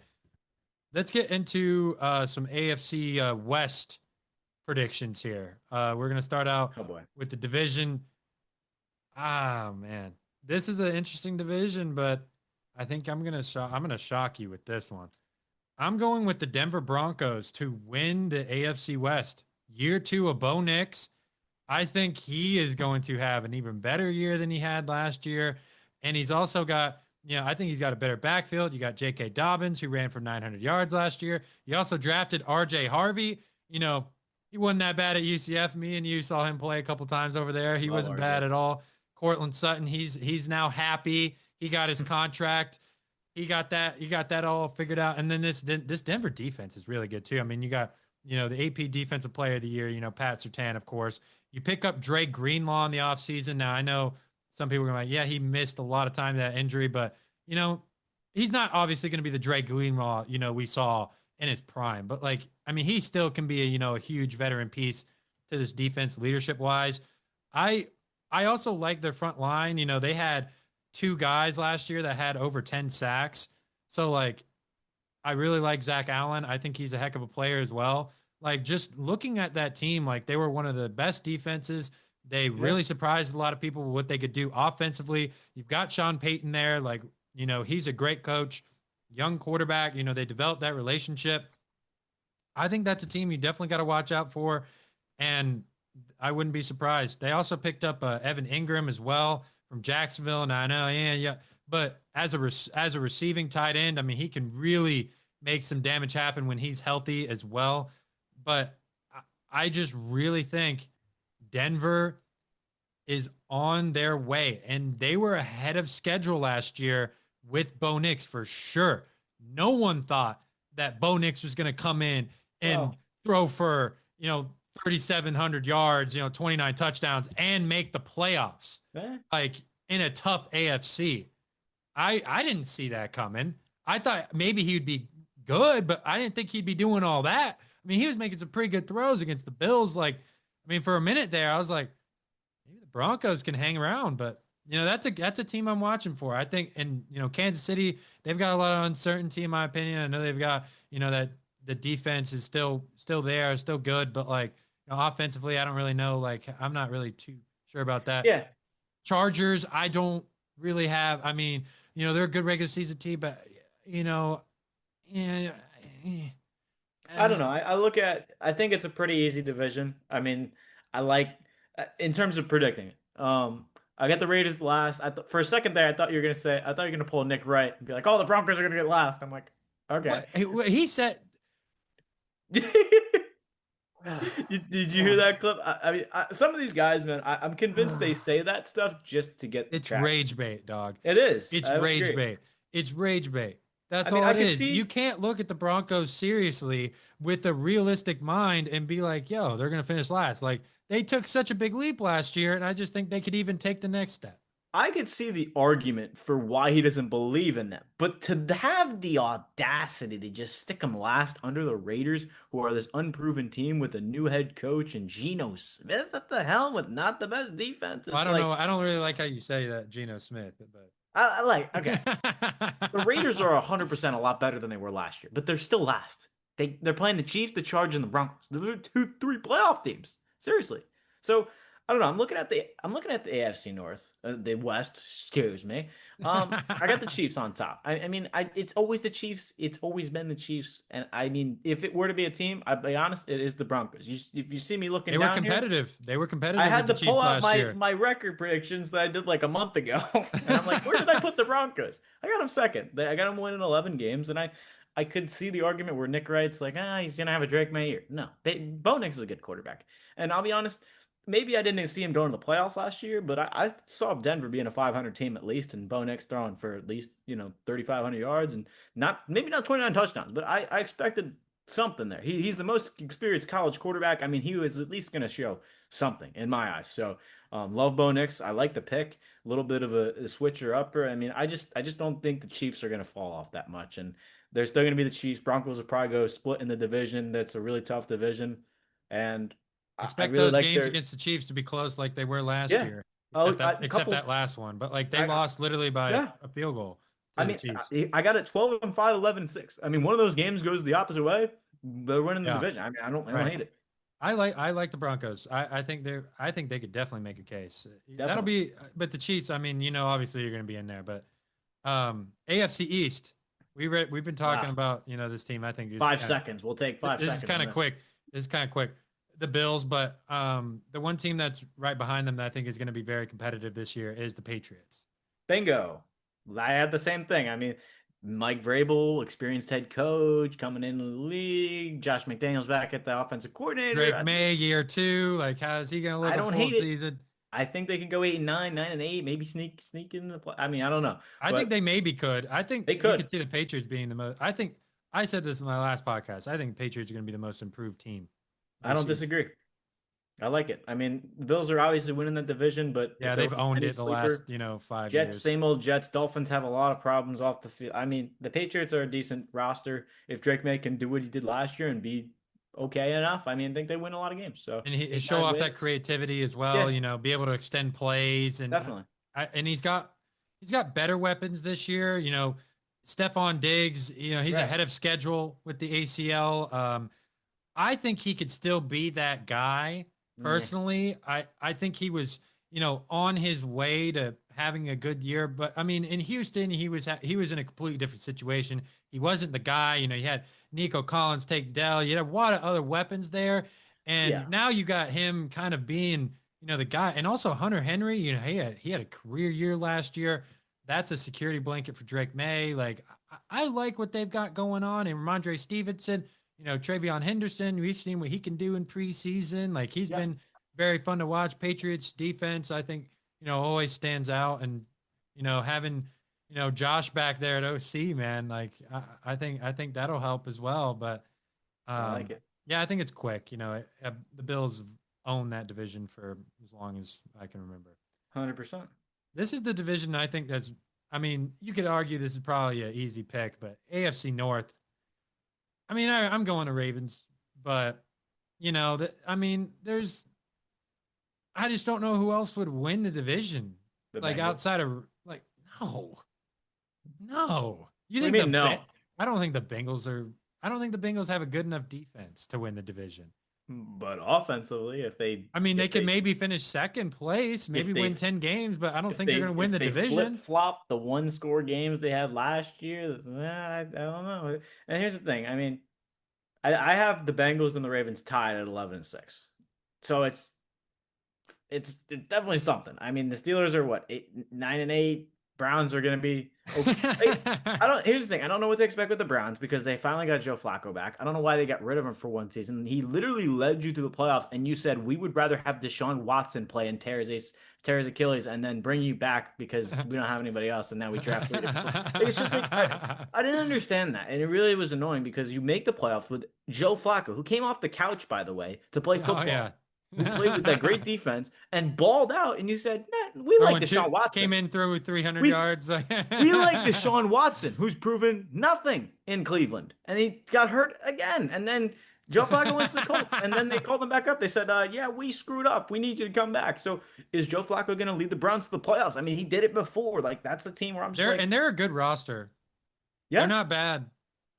They're no, it's not it's a bad. weird division. I mean, like the Browns could shock some people. I don't think it's anybody else than the Bengals or the Ravens. Ravens should be on the top. If something were to happen that goes wrong, then maybe the Bengals sneak in. But like again, they have to be an offense that scores 50 points a game, or else they're not doing that. I I So I just don't. The only reason I don't see the Bengals winning is I just don't trust. I I just, agree. that's I it. agree. It's the defense. I'm not sitting here saying their offense is not good. Like I mean, it was Joe Burrow could have won MVP if they make the playoffs last year. So like Yep. I mean, he's great. He's Yeah. great. Joe Burrow is great. Jamar Hmm. Chase, great. Great. Yeah. T. Higgins, great. But who's running the football in the backfield? Chase Brown. Chase Brown. Who do you have faith in him? I don't know. Yes. I don't. I He's like not. Chase Brown. He runs angry, and that's what you love about him. I mean, he just does. He runs. He's undersized. I don't want to say that because he actually is pretty big. But he runs. He's like straight ahead. He's like a little Danny Woodhead, and he just runs like straight. Yeah, Like Danny Woodhead was I pretty don't know. good. Yeah. That's just what he reminds me of. But love Chase Brown. I mean, they also drafted Taj Brooks out of Texas Tech, so I do like that pick in the fourth round. Oh I don't know yeah. how much he plays. I mean, with Chase Brown there, maybe a couple third and shorts, maybe he gets Shamar in there. I don't know. Stewart is a good addition too. Did he Yeah, sign? He yeah. signed, right? Finally, Yeah. he did. Yeah, and one day the Bengals will make up their mind whether they want to sign these players. But I mean, they're going to be okay. I mean, the defense is just like they look like they did in preseason, where they look like they were blind. So I don't know, but yeah, Yeah, they better. I mean, we know they're going to be competitive, and the yeah, games are going to be fun to watch with them for sure. definitely. What's the next division? I think it's your division, We go right? south. I mean, that's AFC probably the worst South. division in football. A couple years ago, you could I say. got the Texans winning it. I I mean, agree. they've kind of owned that division the last couple of years. Like Yeah, I mean, we kind of talked about it, I don't but really like see anybody competing with them. maybe Jacksonville shocks some people with a new coach and a new offense. I mean, maybe, but I mean, I think it's going to be a one game if it were to come down to that. I have Texans at 11-6, Jags at 10-7. Just because they're last in the division, they have a lot of easy opponents, but the Texans also have to play the NFC North. I mean, that's a tough division there. So Yeah. Yeah, yeah, what is it like Rams, Bucks, Jags, Titans, Ravens? I mean, first South, five yeah, games, and two of them are on the road. The last one, the week 5 is at Baltimore. I mean, it's a pretty yep, good game. That'll be a good game. yeah. Unless you look like the offense you did last year, then you better pack it up. But That'll be a that good one. Christmas game, man, I don't know why I had expectations. I mean, that was probably the worst offensive play calling I've seen in a very long time. And I'm so happy they got rid of Bobby Slowick because the Texans are all in on if they want to do something this year, they have to make some changes. And they did. And D'Amico Ryan's probably one of the better head coaches in the league. So I think he's top five. I mean, could be biased, but that guy rallies the troops. I mean, he's not just a defensive coordinator. He is a boost of energy. Serious. What's next? NFC? We NFC. go NFC I think we're East. I going. mean, I kind of teased Okay, mine already, okay, but okay. We'll start NFC East first since you. yeah, I said the Commanders. I I got the mean, Commanders winning it too. yeah, I mean, there hasn't been a division winner since what 2006, back-to-back years, Yeah, right? that is why I'm not picking the Eagles for that. Because of that. Because it's always flip flopping around. I Yeah, mean, heck, maybe the Cowboys overachieving winning. I mean, I don't know. Like, maybe. I don't see it though with their schedule. It's pretty hard. I Yeah, think it's the fifth toughest schedule in the NFL. But yeah, I mean, we kind of touched on the Commanders earlier. But I mean, I just don't. I think the Commanders are going to take a leap, man. I agree. I really like their team. I think, adding Debo Samuel, in the offseason, I mean, that just brings a different, dynamic in this receiver room. I mean, that you just didn't have last year. And Definitely. and like I know I said all this stuff about maybe the Commanders not having Brian Robinson hurt, but I mean I'm forgetting West like Coast Debo football, Debo baby. Samuel could Sling play a it. little running back. Debo Sling Samuel it could down play the a real field. running back. There Debo you go. Samuel could play a little running back. I I mean, like you it. could put him back there and run the football with him. I mean, he's got that build. He's physical. I mean, who knows? Maybe Debo Samuel could see himself getting a lot of snaps at I running like it. back. But yeah, that's quick. I think. I mean, that'll be a good division. I think the Giants will be better. I don't think they're See, that's gonna. the thing. I don't. I personally don't think the Giants don't win a game in that division. I mean, it's just so difficult. And I with the mean, the offense, Giants. You could argue they have like arguably the best D line in football on I love paper. their D line. I don't trust their offense. I mean, is Russell Wilson that much more of an upgrade of Daniel Jones? I don't know. I mean, their Yeah, I mean, offense, he's better than Daniel Jones, but like, yeah, their that Daniel receiving Jones. core didn't change much. They get Theo Johnson back off injury, but it's like they didn't go out and get any receivers. They lost Shepard, which was nobody. Is He it got hurt Wandale a lot. Robinson back too? I Wandale's think. there. Yeah, I mean, who's going to play the slot? Jalen Hyatt, who looked maybe, terrible in maybe, preseason. maybe. I don't know. I At like least you Neighbors a got lot. neighbors there. Yeah. I like Neighbors. I just don't think they're going to be in a lot of games and they're just going to be throwing it. And that's where the defense is going to do well, but their secondary is not the greatest either. So Yeah, I mean, I don't think the Giants will be as bad as they were last year. I think five, 6 win team. I don't think they'll they're winning make. more than I six. think they will be in some games that they probably shouldn't be in. I agree. But I I mean, agree. the top dogs. I mean, it's going to be a running between the Eagles and Commanders, seeing who can win that division. Agreed. Obviously, with that, and then let's go to the NFC South. This is Okay. I Switch it think up. this is an interesting division.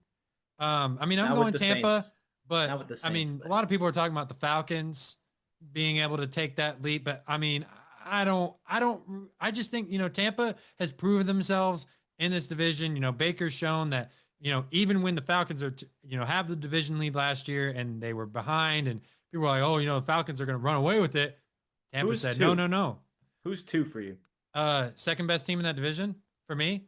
I mean, I think it's the Falcons, like easily, hands down. Like, I mean, I don't think there's any argument with that. I mean, you I got think the Penix in there. Panthers. I think the Panthers could shock the world. Not to win the division, but second place. I mean, is it Bryce Young Wow. trying to prove himself kind of thing? I mean, like you said, the Bucks are secure. They've proven it. But I don't think Michael Penix has proven enough to me as a starter last year to where he's going to take that leap to be good I think enough. he did.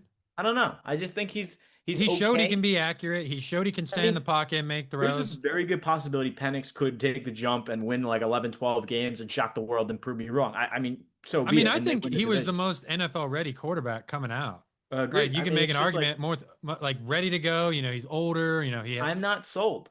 I'm just not. I don't think their defense is good. It's just okay to me at least. It's like Penix has to prove it. And I think Kirk Cousins played better in the first half of the year before he had those bad game stint. Obviously, he needed to be benched, but yeah, to me, Kirk Cousins, like first 6 weeks, Kirk Cousins he was looking was great. light and day compared to Michael Penix. I mean, Penix is gonna do okay, but I think it's gonna take him a year just to get up to speed, really, with the NFL. But the weapons there for me, I think that's I what'll agree. help him. But I mean, I'm not. I think the Falcons can compete. I think they're going to be The- good. You got yeah, Bijan Robinson, you Drake London. I think everybody is wondering when in the world is Kyle Pitts going to show up? What are we going? When is he going to live up to this it's his year, man. insane hype that he was getting out of Florida? Man, he has done nothing in the NFL. He's Yeah. got all the talent. He's like, what's he, 6'5"? He's got the build to be the best tight end in the league, but he just doesn't do it. Like his potential is unmatched.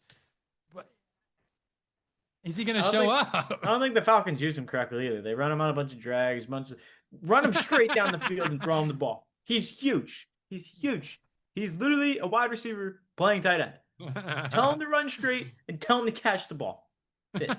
Done. All to that. That's what I'm wondering. If he shows up, then the Falcons are in business. But it's like, hey, you're getting this Kyle Pitts. That's like, hey, I don't. It's like, okay, dude. Yeah. Like, all Two right, more. next division, NFC West. I think the West is between the Niners and the Rams. I'll give the edge to the Niners only because they have easiest schedule in all of football. I mean, that literally the strength of schedule. You go look it up. Niners are 32nd. Why? I Dang. mean, they were last in the division last year. Yeah, they weren't that McCaffrey's coming good. back healthy. There's all these question marks. Who's going to play wide receiver? I think Pearsall's going to be solid. Ayuk's still out. Juwan Jennings is good enough to where you have two good starters. Kittle's probably going to be the number one target, but Oh yeah. it's still a Kyle Shanahan offense. They're going to be good enough to where they're right there with the Rams game by game. It's going to be determined by one game. That's what I believe. I got the Rams. I agree. I I mean, got I really, got the I don't. Rams. You could really Matthew argue it. Stafford, Yeah, Puka Nakua, Devontae Adams. Holy smokes. Now I yeah. know, Matthew Stafford's been dealing with injuries, but I think he's supposed to be okay. Hmm. But he's getting up there in age, so that's kind of, normal to see Yep. that. But I also, I just think their defense is not bad. I mean, they showed they could get to the quarterback and really make it super, super annoying for a quarterback back there to play this defense. I mean, you saw what Sam Darnold looked like against this Rams defense. I mean, no one thought Sam Darnold was going to throw for 4,000 yards last year, but like he literally came in there and was not able to throw a single football. 9 sacks. Like, I mean, and I like Jared Verse, Braden Fisk, like, those guys in the front, 2 FSU guys are absolutely been just amazing. Amazing. But then the Rams offense, like, you saw how close they played with the Eagles last year. That was an interesting game. I know it's a snow game, but like for the Rams to come in there and be like literally one play away from winning that game potentially, like, I mean, that just They could I think upset the I think that Eagles. shows how good the Rams really are. Like, I think they're gonna win that division, and I get the 49ers pick, but I love Jared Verse. I mean, he's awesome. A one-man wrecking crew. He didn't really have so the good. stats to put it back last year, but the pressures, the times he was in the backfield, I mean, that is just a force to be reckoned. He was so good. He's Oh so my good. gosh, So good. And then monster. Kyron Williams in the backfield too. That's I a like good Kyron. player. That's a Yeah, good player. I like the Rams, man. I think they're good. I liked them last year too, but I they're a think good they're a team. really good team. Yeah, What's it? NFC North's next. North last one. Yeah, This is the this isn't it. Okay, last year they had, 3 playoff teams, and then it's the Bears at the bottom. But I've got the Packers winning the division. I think, I talked about how much I like the Packers. I think Jordan Love needs to be able to prove that he can stay healthy. I think that's kind of been, the battle throughout his career is like, can he stay healthy, and can he also can he be consistent? right. With the interceptions. I mean, I think he threw like 3 in that playoff game against the Eagles last year. I mean, some of his decision making needs to get a little bit better, but I mean, their receiving core obviously improved, and the Packers are going to run the football with Josh Jacobs. He had 15 touchdowns, a career high for him. So, like, I mean, I like what the Packers are doing. They also have a good identity on defense. It's obviously, the Packers, Lions, Vikings. Those are the 3 teams. I think the Vikings are the more wild card because, you got a new quarterback. You still have talent, but like you got a lot of new pieces in free agency. So like I think a lot of people were wondering what the Vikings are really going to do because like I initially had the Vikings winning it, but then I was like, like with JJ McCarthy, like I don't really know what JJ McCarthy is going to look like, and I know what Jordan Love can do, and I know how the Packers have been building, youngest team in the league, and they haven't had as much change as some of these other teams in the NFC North. So that's why I'm going with the Green Bay Packers to take the division. Let me ask you. You got Bears dead last I do. after a season where you were like really high on Caleb Williams. I gotta Listen, ask, what happened? listen. I watched the Bears play.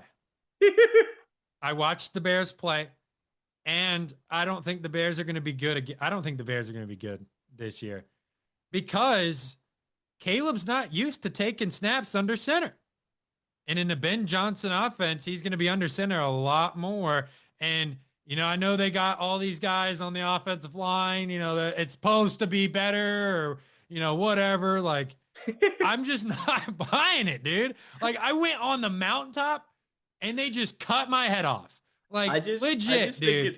I just think it's funny because we were on opposite ends of the spectrum last year. I was like, I hate the Bears. They have no head coach. Matt Eberflus is bad. You're like, oh, I love the Bears. And even mid-season, I was trying to convince you. I was like, there's nothing that this They team's were going to four and do. two last time we were on the podcast Yeah, together, and I was yeah. like I was sitting like, there going, they're "Yeah, dude, not this is going to it." do anything. And they fell off a cliff.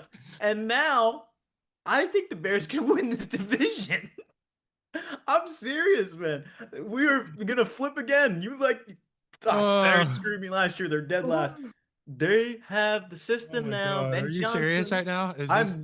I'm okay. I don't. Do I need to check my hearing? Do I need to go to a To be doctor? Is that what realistic, is that I heard? I got the Lions at 11 and 11-6, but the Bears are right behind them at Oh, 10-7. Okay, oh. the Bears are going to have a winning record this year.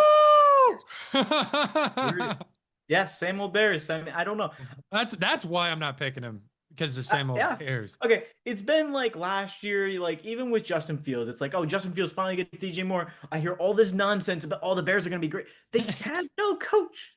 There's no coach there. Matty Eberflus was never Okay, a Ben coach. Johnson definitely makes them better, but I mean, come on, dude. I just don't see them, finishing last, winning 5 games Yeah, and I will. then winning the NFC North.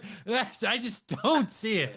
It's going to be close. It's going to be very close because I think they're going to be at least a game or two out of the winner of the division. I mean, it's going to be really close because you look at the Bears and they have a lot of weapons. I mean, it's DJ Moore, it's Roma Dunze, it's now Luther Burden or Oluwata Zacchaeus in the Yeah, slot. yeah, that was a big pickup. So Cole again Kmet. with Colston Loveland, Cole Kmet, love that. I mean, that's a team that it looks like a Ben Johnson ran system. And if you telling me you got an offensive coach there ready to coach Caleb Williams, and I will say the preseason game against the Chiefs, it showed that he's not ready for the pressure. But it's the week 1 game against the Vikings. And the reason I'm higher on the Bears this year is because I don't like the Vikings. I don't. I love Kevin O'Connell, but JJ McCarthy is a freshman. He's a rookie. I mean, I know he's a second year in the league, but he had a He's meniscus. really a rookie. He's He really a didn't play. rookie. He's basically a rookie, right? So it's like you need to prove to me that you can be the guy, and I just don't know yet. Like you can take veterans and make them into these system quarterbacks. I don't know if you could do that with a young guy. Like Trey Lance didn't work in the system of Kyle Shanahan. Not to say JJ's Trey Lance. Not saying that at all. But it's like He's a lower draft pick than Trey Lance, which is I crazy to don't think about. know. I don't know I don't know what to make of him. I mean, his IQ is being compared to like the next best in the locker room. I'm just like, okay. They just traded for Adam Thielen, which I love because Addison's out the first 3 games, and then Addison That comes hurts them back. a lot. Addison comes back. You got Jefferson, Addison, and Thielen with And then Hawkinson. Hawkinson, yeah. That could be a good team. It's just the quarterback is suspect for me. And he against the Texans, a better defense in the league, but that first drive was ugly. And he missed a couple throws. And I'm not going to judge him on the preseason. He can have the season to prove me wrong, but I got the Vikings at 7-10. I think they're going to be middle of the road this year. I just don't think they're going to have enough firepower on offense to do what they did last year. And it's just the way that they made it first in the NFC. I mean, that's where the schedule is going to get harder. Again, they're playing both these teams twice a year. That's a really tough division to play in. I don't want to knock the Vikings, but they have to prove it. And with a rookie quarterback, it's too Where many do you question have the marks. Packers? Packers are third. They're right behind the Bears, 9-8, Oh, so you think the 10-7. Bears are going to be better than the Packers? I don't think so. I I think don't it's going think to be so. close. I I think don't it's think going so. to be close. I think it'll be close. Closer than anything. I mean, Bears will split with the Packers, I think. I think it'll be close. Okay, as long as I mean, Tyreek this is a Stevenson's new running era. around and waving at the crowd, that's okay. It's a new era. It's a new era in Chicago. I'm not a Bears fan by any means, but this is 1 year where I'm going to say, okay, the Bears can have a winning record and not be last in the NFC North. I would rather not go on a limb that's and hype them up than hype them up and they do bad. So that's where I'm fair going enough. because they kind of just killed my spirit last year Fair enough. with I picking. don't know. I feel like because everyone hates them and they're like, oh, Caleb Williams was terrible. That's where the bounce back happens. I Is don't like think when Caleb Williams was. I don't. he wasn't that Okay, bad. I don't think he wasn't. was bad. I mean, he had a No. rocky rookie season, but I think the thing that he needs to really work on is getting the ball out quickly. And Yes. in the Bills game in the preseason, I mean, it seemed like he was doing that. It's Against encouraging. But second like stringers. I think it was like 24 out of the 68 sacks. Was it 68 or 63? It's something like that. He does. He hangs Yeah, on. he held the ball for more than 5 seconds on He hangs on to the 24 of ball those for sacks way last too year. And I think he needs to get rid of it quickly, but I think the Ben Johnson offense will help him out. Look, I want the Bears to, I think they're talented. I think they have a good defense. They have a great offense. They have an O-line now. Like, I think they can be good, but I'm not going to sit here and say that because I don't want to. I don't want to. I'm actually scared to because, we both know Gabe. He said the word the Bears. I'm like, all right, man. I ignored it last year. Now I'm acknowledging it. I'm acknowledging that you're the Bears and that you guys are going to suck. That's what I think.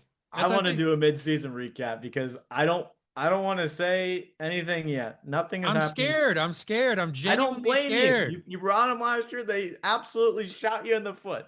Makes sense. But it's like, I'm so excited to see what this team can do. And talking about the preseason game, Caleb looked like he was reading defenses pretty well against the Bills. I mean, yeah, they were second stringers, but he actually moved the safety with his eyes. He looked okay. In the Chiefs game, they sent the guys after him, and he really struggled. But they scored one touchdown that whole half. It's like, again, bounce back in the second half. Maybe we don't know. It's like that's the game. That's the game. And I love the fact that they played the starters in the preseason because you need to see what they are capable of. And if Ben Johnson is literally, this is why I love Ben Johnson because he's an emotional guy and he gets into it. Matt Eberflus is standing on the sidelines like this. I mean, he didn't really look like he cared. He didn't look like he gave anything. It's like Ben Johnson. He didn't even let Luther Burden play first team snaps. He was so mad at him before he didn't. It's like, dude, you need to know this. And it's like, that's where you have to love the little details about Ben Johnson to where it's like, okay, this is going to be done right or nothing. You know what I mean? So he has that leadership kind of qualities that I've seen already from the rumors out of he's also watched it.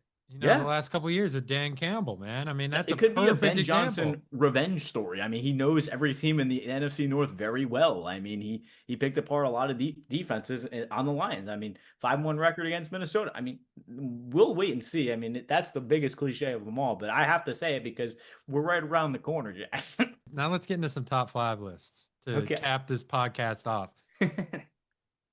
I haven't done a top 5 quarterback list in a minute. I'm gonna go first. I'm gonna set the stage here for this quarterback list. I want to look. I'm gonna start at 5, and I'm gonna work my way up. I want the suspense here. Okay. Top 5 quarterbacks going into the 2025 season, y'all. Number 5, Baker Mayfield. Starting my list off at Baker Mayfield. Number 4, Patrick Mahomes. We know what he's done. Lamar Jackson at 3, Joe Burrow at 2, and Josh Allen at number 1. That's my top 5 quarterbacks in the NFL. Josh Allen, Joe Burrow, Lamar Jackson, Patrick Mahomes, and Baker Mayfield. That's my top 5 going into this year. Okay. You want me to go? Okay. Yeah. So I just kind of wrote some names down, but like off the top of my head, I think you mentioned Baker at 5. I love that. I think one of the guys who gets one of the most hated on in the league is Jalen Hurts. I think you got to put some respect on his name, and he deserves a top 5 spot for me. I got Hurts at 5, Mahomes at 4, just because it's. I think Mahomes should be higher, but like if I'm picking a quarterback to start my team, it's like you have so much guys that are talented. Like Lamar is 3, guy can run around in the back of the pocket, make stuff happen, make a guy miss. Mahomes is great at that too, but it's like. I don't know. There's just something about Lamar that I love. Joe Burrow, 2, mainly because Josh Allen is just, he can throw the ball just as good as Joe Burrow, and he can move 10 times easier. So it's like, I love Mahomes, and I would love to put him 2, but just the shiftiness and the ability of Allen and Lamar and Burrow has a way about him. It's like every player that I mentioned, they all have a different play style. Like Burrow will, make some hand movements. All right, Chase, you go this way. We'll just draw up. Great pocket passer. He's a great pocket presence too. Like Mahomes can make a guy miss or two, but I mean, his awareness to just know where the guy is at all times, awesome.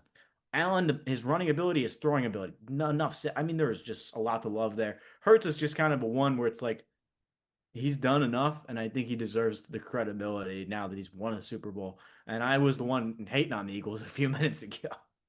29th in passing offense. I know. In 2024. I mean, that's my thing is that, look, I think Jalen Hurts, he deserves some credit for what he's done. Yeah. But, like, how much of it is he benefiting from, 1, the best offensive line in football, and 2, the best running back? Fair enough. How much of that is on them and not Jalen Hurts. And I originally had Jalen Hurts actually at 5 where I had Baker.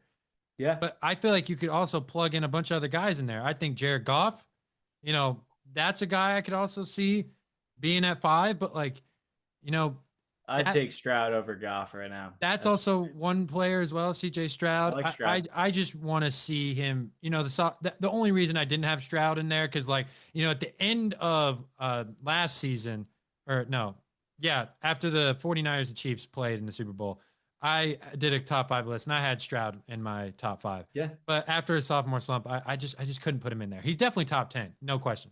I didn't But, want to be any more biased than I've already been, so I just kind of left him out but there. I don't know, Jalen Hurts to me, I just feel like he has such a good team. Yeah. Like, I know he balled out in the Super Bowl. He showed he could throw the football, but it's just like, I mean, as a passer, what's special about him? What He does he makes do good throws. that makes your eyes pop and be like, wow, that was a great throw? I I don't mean, think he does a lot different than Lamar Jackson. I mean, yeah, Lamar's got shifty ability, but I mean, he throws some dots. I mean, yeah, Saquon did really good last year. You could argue the same thing for Lamar. Did Derrick Henry give him that much more of a boost? Or, I mean, I I mean, mean, he did Lamar already won an MVP before fair that. So, enough. I mean, I think Jalen Hurts is going a little too far into the radar. I mean, he can make some throws. I he's mean, at 6. realistically, He's at 6 for me. yeah. I mean, I think that's He's right fair. below I mean, Baker. I think I it's have to give fair. him. Yeah, I mean, I think Stroud is right there for me too. I think Baker's there too. Even Herbert is going to slide up near the top 10. So it's like it's tough. I mean, after this year, I think Dak is probably going to be a name. I think Dak has a great year. Sorry Cowboy fan, but it's like I like Dak. I don't know. It's like Bo Nix, maybe he does something special. Is he a top 5 after? There's a lot of question marks, but I struck a nerve with the Cowboys fan, but it's okay. Do not just say Dak Prescott. I love Dak, man. He's I my don't think number he. one fantasy I quarterback don't this year. think He's on he's. all my teams, so I that's don't where I think love he. him. I don't think Dak's good. He's going to throw 35, I don't 40 think he's touchdowns, good. and he's going to He's be up been. there, and he's going to be He's he's going to be been. top 3 in passing touchdowns. He's been He's going to be good. benefiting from God receiving cores his entire career, and he has done what? Nothing. Not win a playoff. Nothing. He's won 2 playoff games Yeah, in 10 seasons. 2 playoff games. I like Dak though. I don't think he's that good. He's not accurate. He's not accurate. He's not accurate. I like Dak. He's always throwing on his back foot. He can't move. Now he really can't move because he's got a torn hamstring. Now he really can't move. I like He's Dak, man. I don't overrated, know. bro. He's the most overrated player in football. He's going to be a top 3 quarterback in passing yards, passing touchdowns, and probably have double-digit interceptions. Great regular season, but yeah, great regular season. But when you hit in the playoffs, you're going to see him doing this.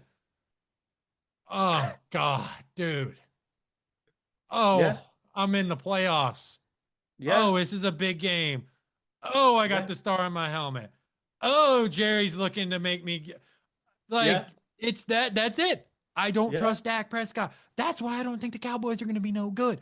I got the Cowboys at 8 wins this year. 8. Yeah, I could also see that. I mean, they just have such a good of an offense, just nothing on defense. Dak Prescott. It's Dak Prescott. What has he shown? What has he Good. shown? He showed he's good in the regular season He's to me. okay. He's not doing anything special. He's not going to take over a game. When there's a big game in the regular season, I'm not looking at Dak Prescott and be like, "Yep, Dak's he's gonna win that game for us." He has not done that. He's never done that. He's always had good players. He's always had good team around him. He's always had good defense. He's always had a good offensive line, but he doesn't seem to be able to do anything from it. A great guy, great personality. I love what he does off the field. I think he's an awesome player, great leader, whatever, but he can't really lead a team. He just can't. But I'd love it to be the Cowboys year. I'd love it. I would love it to be the Cowboys year. Look, Jerry Jones, I know he wants it to be the year. He's like, okay, this is the year. This is the team. Like, I think you let's should go. start by, having better locker. Like he'll pay Micah Parsons, but Parsons doesn't really want to be in the building. He for how paid about Dak Prescott $60 million when he hadn't done anything, and he also completely rotated his ankle. He paid him, but then Jerry Jones is like, oh, Parsons hadn't really been available. Last year was really the first time he's been hurt.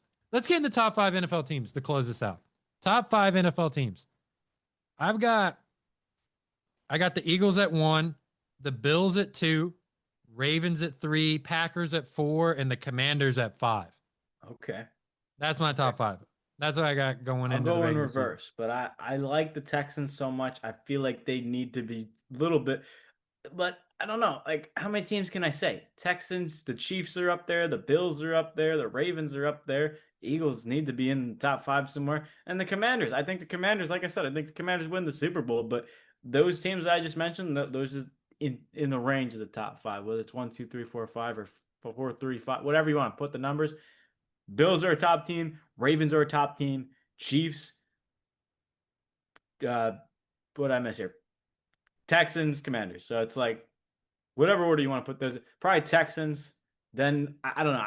It's just tough. Texans are last in that list. Yeah, obviously. I think they have a lot of upside, and people are just sleeping on them because they don't like the offensive line. It's just like how bad is it going to be after changing 3 of the 4 places? So it's like 3 of the 5.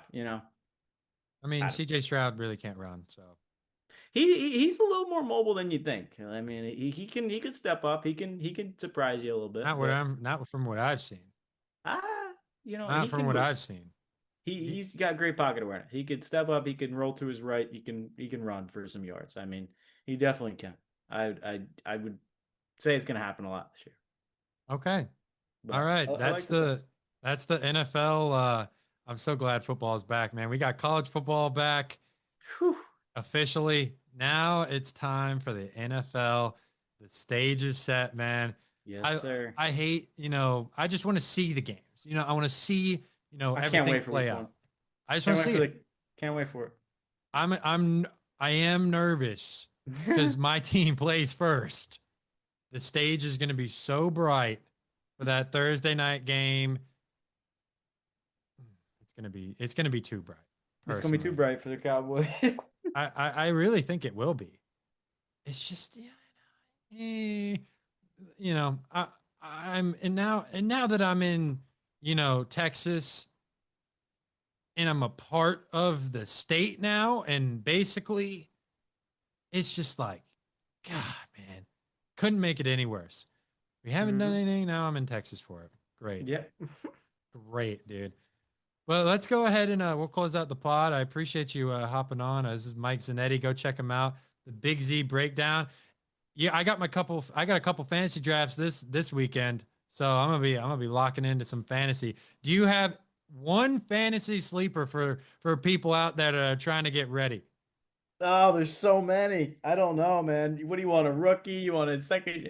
I think Keon Coleman takes a second-year jump. Matthew Golden, Emeka Ibuka, those guys are awesome. If you're looking at running back, you got your fair share of handcuffs. Jordan Mason, Braylon Allen, Trey Benson.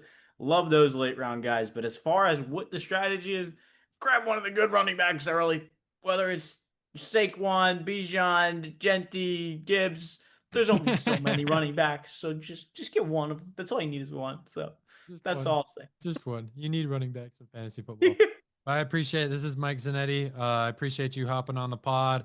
I'm Jackson Burlison. You guys have been listening to another episode of The Take. Make sure to subscribe, hit the notification bell. Also comment, your crazy predictions, your hot takes for this NFL season. And then also, just stay tuned, share it, and get our picks out there. But I'm Jackson Burlison, and you guys have been listening to another episode of The Take. Peace. Talk to me, baby. Talk to me nice. I'm from another world, baby, yeah.